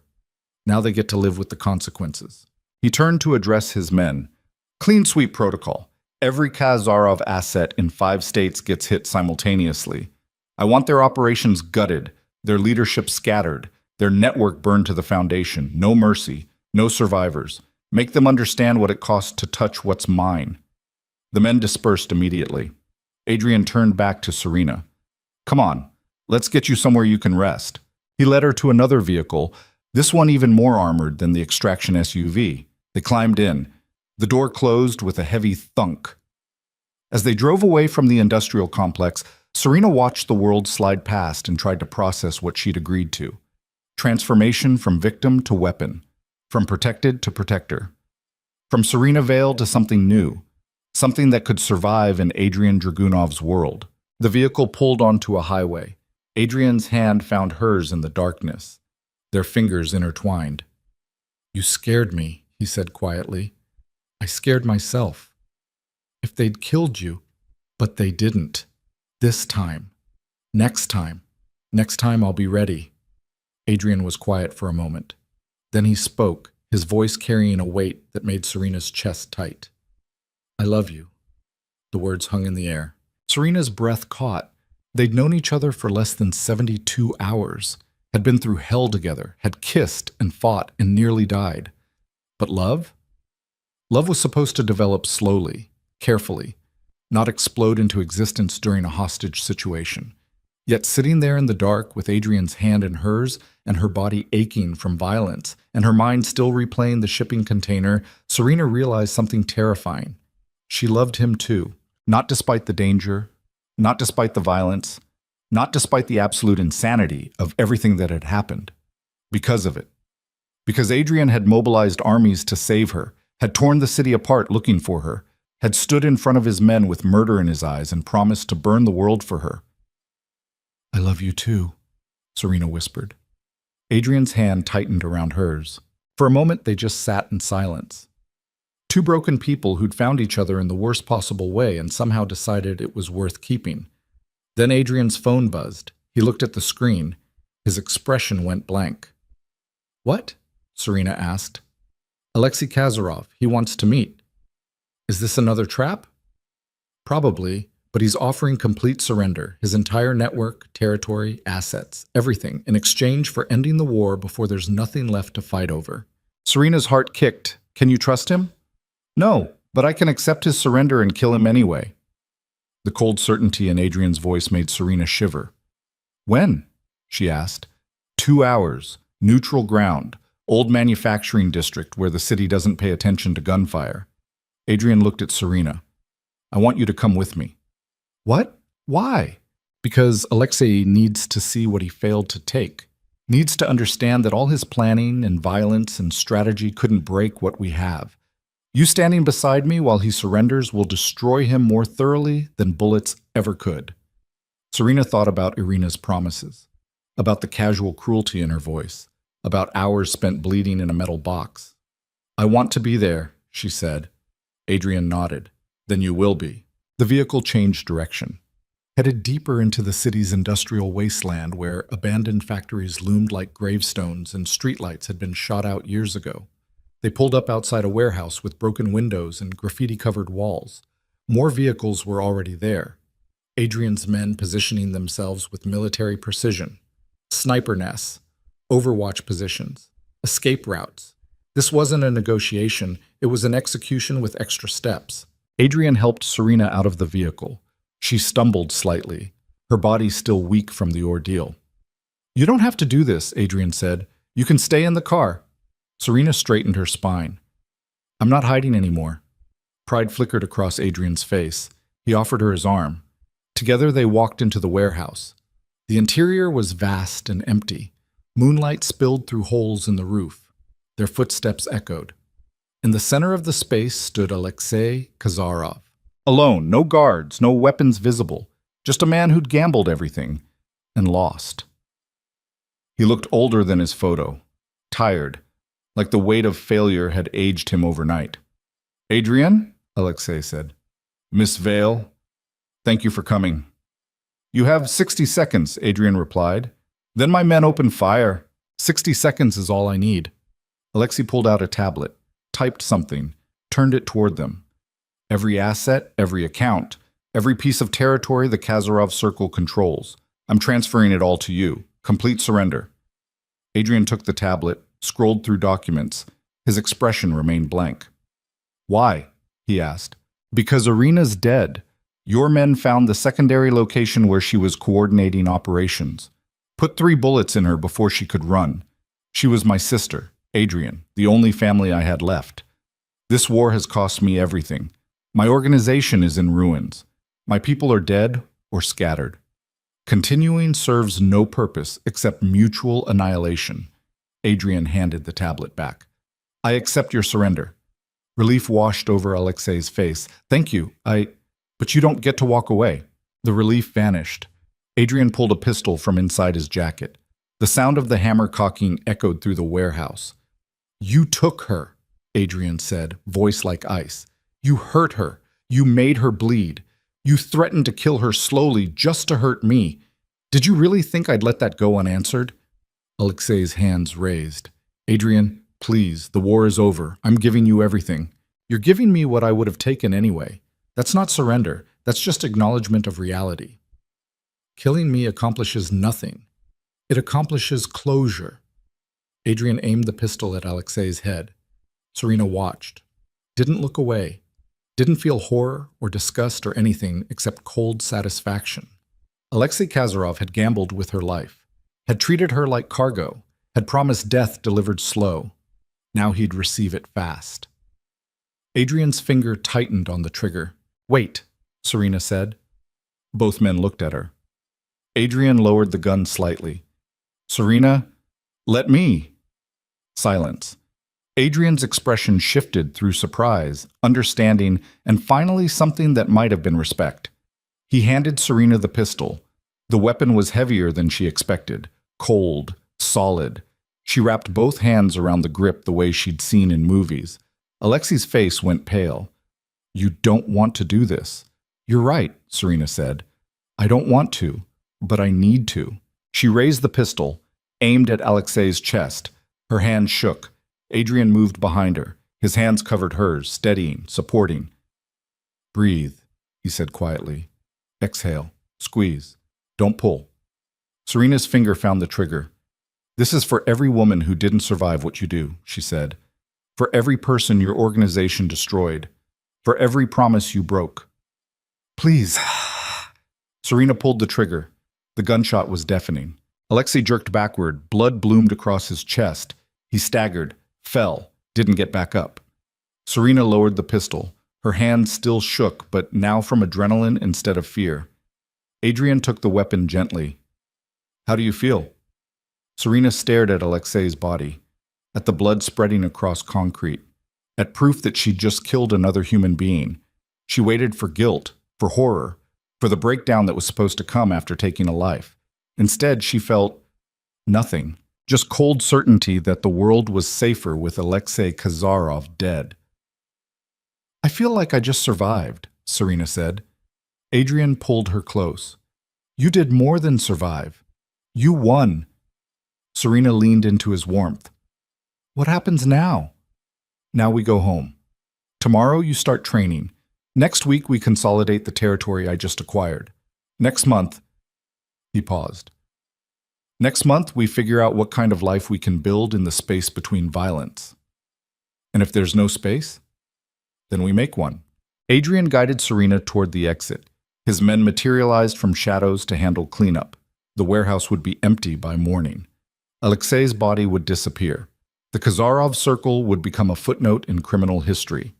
And Serena Vale, 28, former nobody, woman who'd sat at the wrong table and accidentally triggered a gang war, would become Serena Dragunov, queen beside a monster, weapon in her own right, survivor of impossible odds. They climbed into the SUV. The city sprawled ahead of them, bright and dirty and violent and beautiful. Adrian's hand found hers again. "Still with me?" he asked. Serena looked at the man who'd saved her, claimed her, transformed her, who'd burned his empire to ash finding her, who'd handed her a gun and let her choose revenge. "Always," she said. The vehicle pulled onto the highway, heading toward whatever future they could carve from the wreckage of the last 3 days. Behind them, smoke rose from the warehouse where Alexei Kazarov had learned too late that some women couldn't be broken. They could only be reforged into something sharper. The penthouse felt different when they returned. Serena walked through rooms that had seemed like a gilded cage 3 days ago and now felt like the only safe place left in the world. Victor was already there, bandaged, limping, but alive despite Alexei's claims. He nodded at Serena when she entered, respect in his eyes that hadn't been there before. "Welcome home, Miss Vale," he said. Not Miss Vale. Mrs. Dragunov would come later. For now, she was just Serena, the woman who'd killed a man and felt nothing, who'd survived a shipping container and come out harder, who'd chosen a monster and meant it. Adrian guided her to the master suite. Someone had already prepared it, fresh clothes laid out, medical supplies on the bathroom counter, everything anticipated, everything controlled, except Serena herself. She caught her reflection in the floor-to-ceiling mirror and barely recognized the woman staring back. Split lip, bruised jaw, eyes that had seen too much in too short a time, hair matted with sweat and blood. She looked like a war survivor. She was a war survivor. "Shower," Adrian said gently. "I'll be right outside." Serena nodded, stepped into the bathroom, closed the door. The shower was marble and glass and big enough for 4 people. Serena stripped off her ruined clothes and turned the water as hot as it would go. Steam filled the space. She stepped under the spray and let it burn. Blood swirled down the drain, dirt, sweat, evidence of violence washing away like it had never happened. But Serena's hand still shook. The adrenaline was wearing off. The shock was setting in. She braced herself against the marble wall and tried to breathe through the crushing weight of what she'd done. Killed a man. Put a bullet in Alexei Kazarov's chest and watched him fall. Felt nothing. That was the part that scared her most. Not the killing. The emptiness afterward. Serena slid down the wall and sat on the shower floor with her knees pulled to her chest while water pounded overhead. The heat couldn't touch the cold spreading through her core. The steam couldn't hide the truth. She'd changed. The woman who'd ironed her dress 3 times was gone. The woman who'd believed in blind dates and normal futures was dead. What remained was something new, something harder, something that could pull a trigger without hesitation. The bathroom door opened. "Serena?" Adrian's voice. Concerned. Serena didn't answer. Couldn't. The shower door opened. Adrian stepped inside, fully clothed, water immediately soaking his shirt. He sat down beside Serena on the marble floor and pulled her against his chest. "It's hitting you now," he said quietly. Serena nodded against his shoulder. "You're wondering if you're a monster, if killing him makes you like me, if there's still anything good left inside you." "Yes." Adrian's arms tightened around her. "You're not a monster, Serena. Monsters don't feel remorse. They don't question themselves. They just take and destroy without thought. You're feeling this because you're human, because you understand the weight of what you did. That's the difference. I didn't feel anything when I pulled the trigger. You felt everything. You just couldn't process it in the moment. Your brain shut down emotions so you could survive. Now it's all flooding back. Serena's breath hitched. I killed him. You did. And I'd do it again. I know. Does that make me like you? Adrian was quiet for a long moment. Water drummed overhead. Steam wrapped around them. No, he finally said. It makes you someone who refuses to be a victim. There's a difference between choosing violence as a first resort and accepting it as a last one. You're the latter. I'm the former. Don't confuse the two. Serena pulled back enough to look at Adrian's face. Water ran down his cheeks like tears he'd never actually cry. His eyes held something raw, vulnerable. I love you, Serena said. And that terrifies me. Good. It should. Love in my world is dangerous. I don't care. You will. Eventually. When the cost becomes clear. Then make it clear now. Tell me what loving you actually means. Adrian studied her face, seemed to be weighing how much truth she could handle.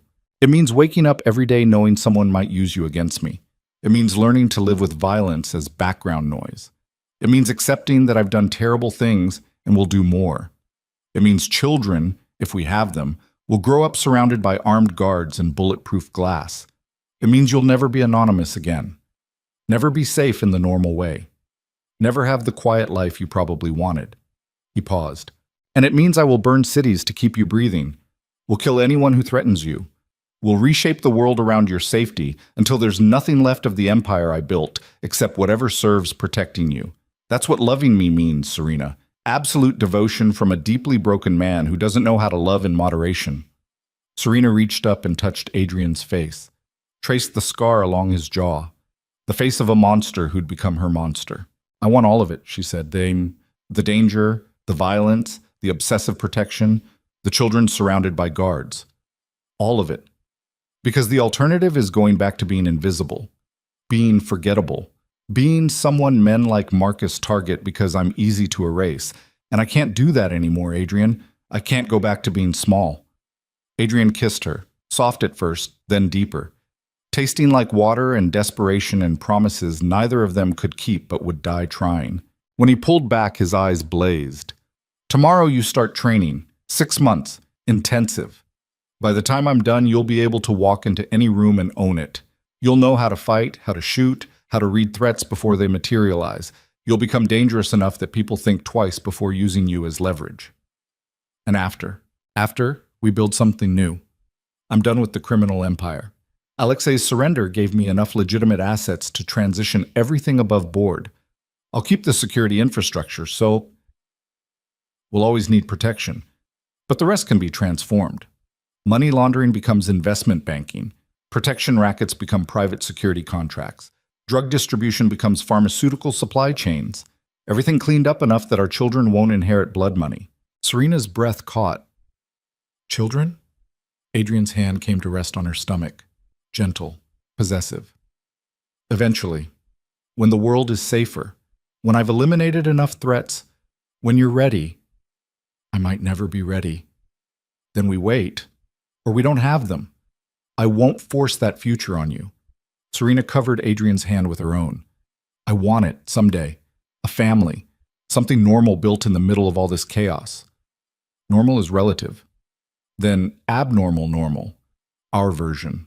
Adrian smiled. Actually smiled. It transformed his face from terrifying to almost beautiful. Abnormal normal, he repeated. I like that. They stayed in the shower until the water ran cold. Then Adrian helped Serena up, dried her off with towels that cost more than her old monthly rent, and wrapped her in a robe that felt like wearing clouds. In the bedroom, he treated her wounds with steady hands. Antibacterial ointment on her wrists, butterfly bandages on her split lip, ice pack for her bruised ribs. Professional, gentle, like he'd done this before for other people he couldn't save.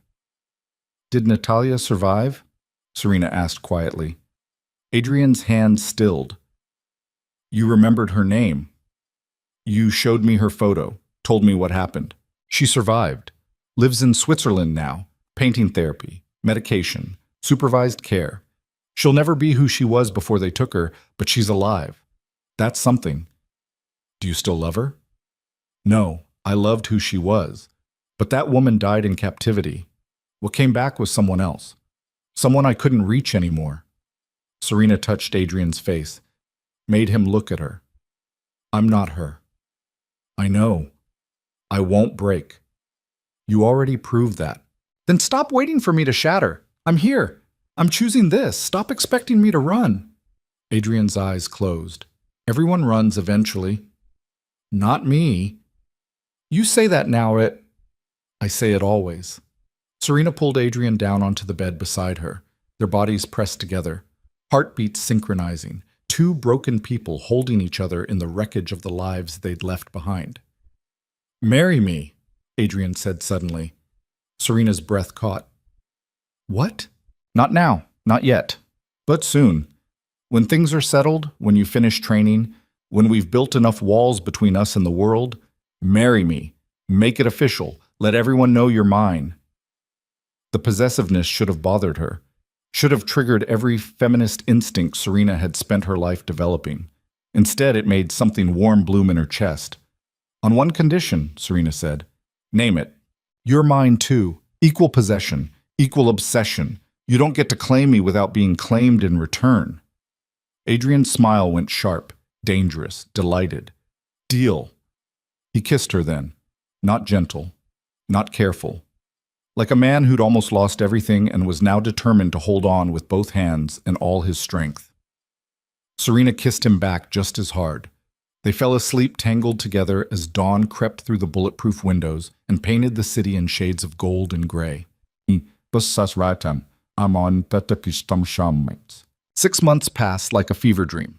Serena trained 8 hours a day under instructors who'd served in special forces and private military companies. She learned hand-to-hand combat until her knuckles were permanently bruised, learned to shoot pistols, rifles, shotguns until the recoil felt natural, learned tactical driving, threat assessment, how to read a room and identify exits and calculate odds of survival in seconds. Her body transformed. Soft edges became lean muscle. Hesitation became instinct. Fear became controlled aggression.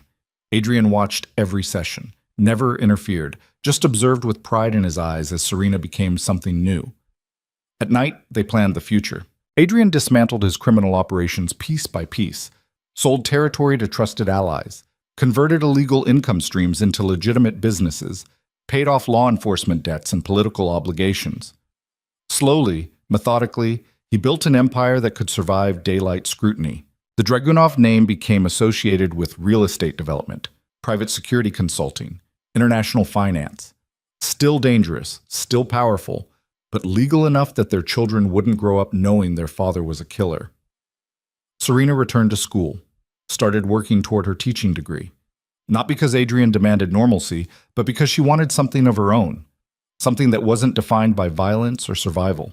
Victor became her shadow, always 3 steps behind, always armed, the most loyal bodyguard money could buy.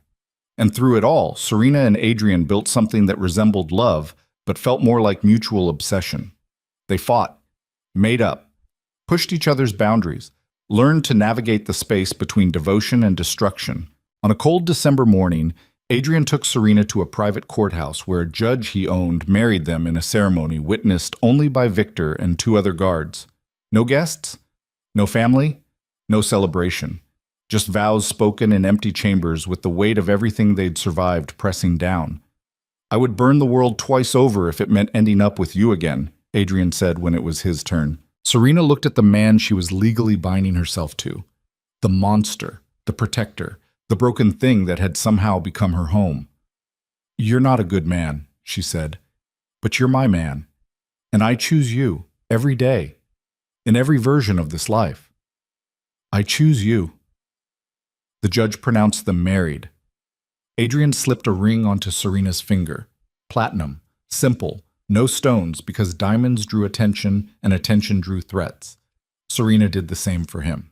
They kissed in that empty courthouse while winter light streamed through tall windows and the city hummed beyond the glass.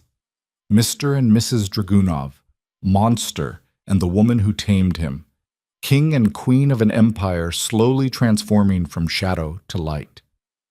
That night, Adrian brought Serena to the restaurant where they'd met. Maison Noire had been closed for months after the events that started everything. Adrian had bought it quietly, renovated it completely, and now was reopening it as something new.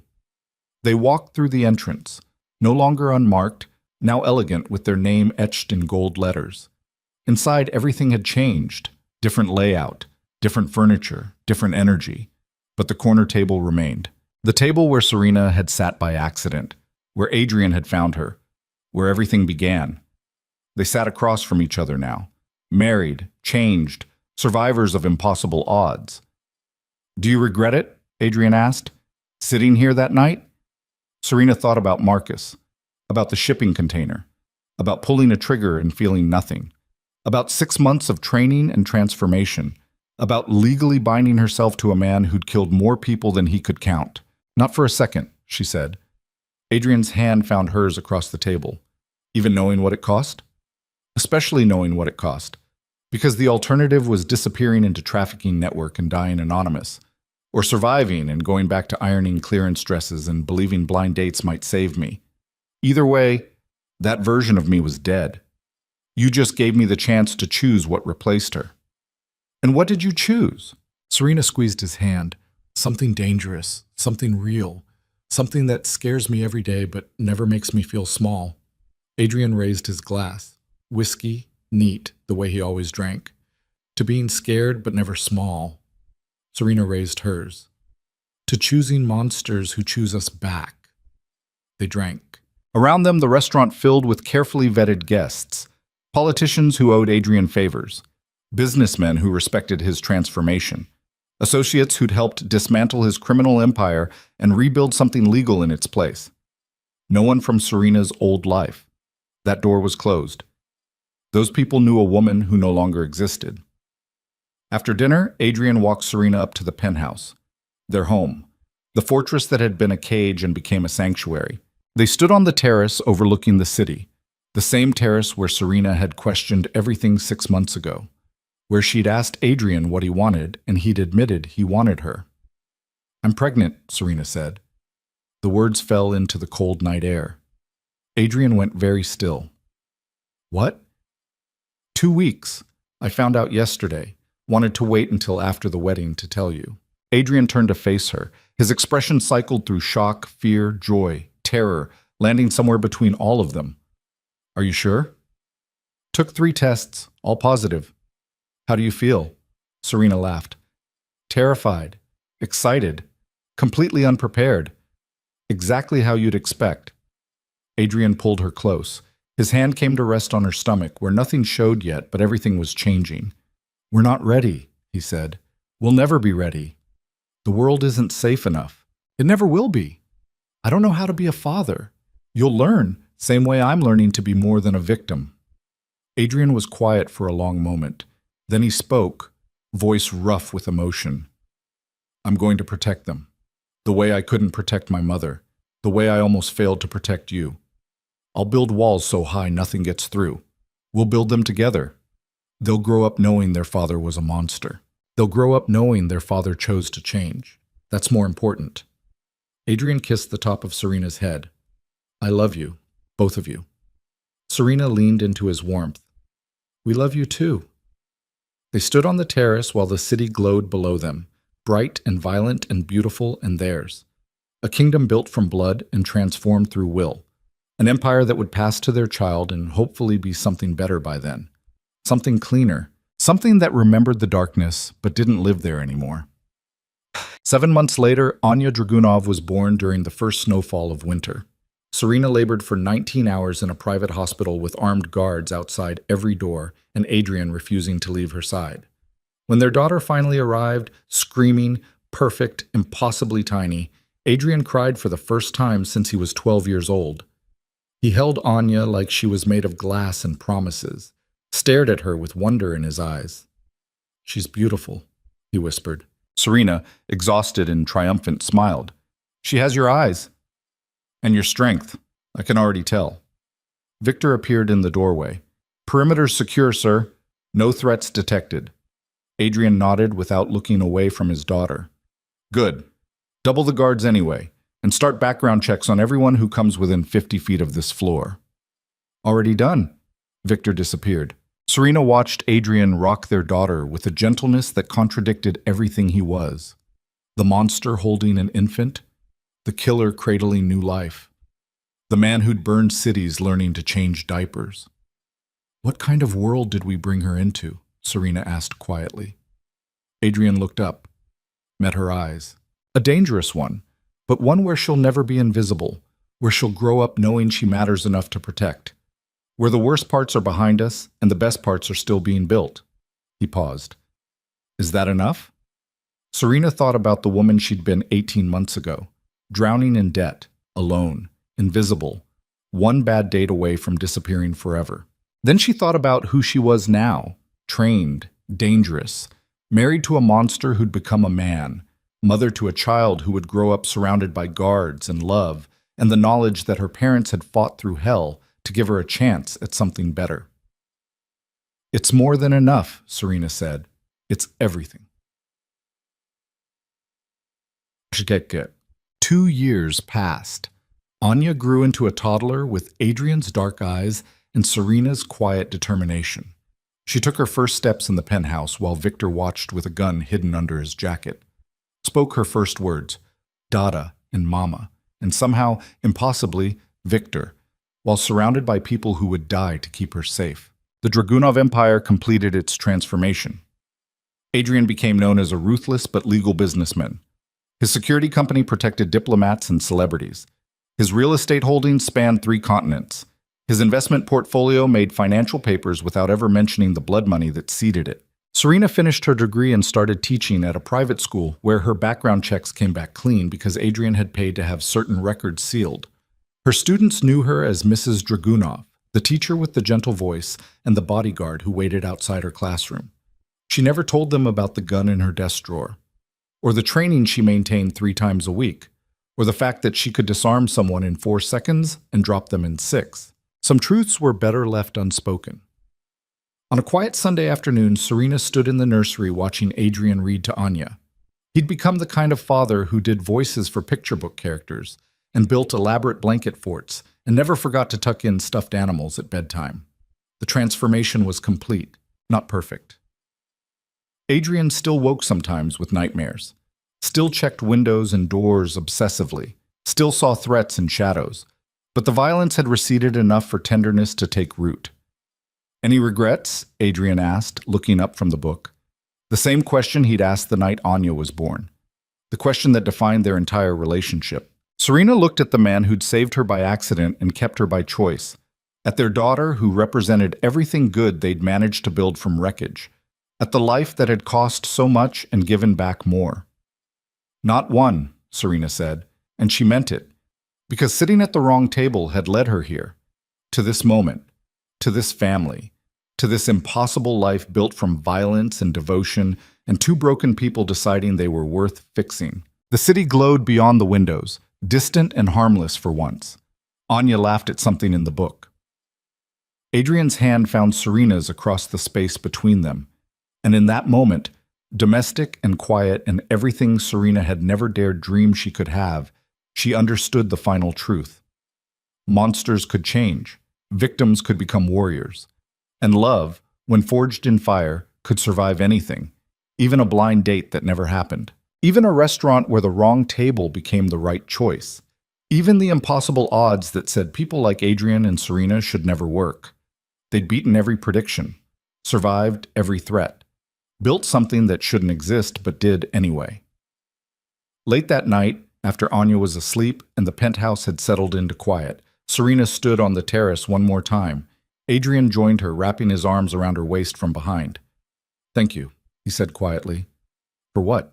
For sitting at my table, for staying, for choosing this, for giving me a reason to become someone worth loving.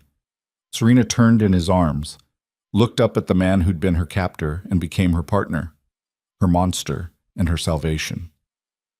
You were always worth loving, she said. You just needed someone brave enough to see it. Adrian kissed her under the winter stars while their daughter slept safe behind bulletproof glass and armed guards and walls built from love disguised as obsession. And somewhere in the city below, in restaurants and shipping containers and warehouses where terrible things happened, other women made choices that would change their lives. Some would survive, some wouldn't.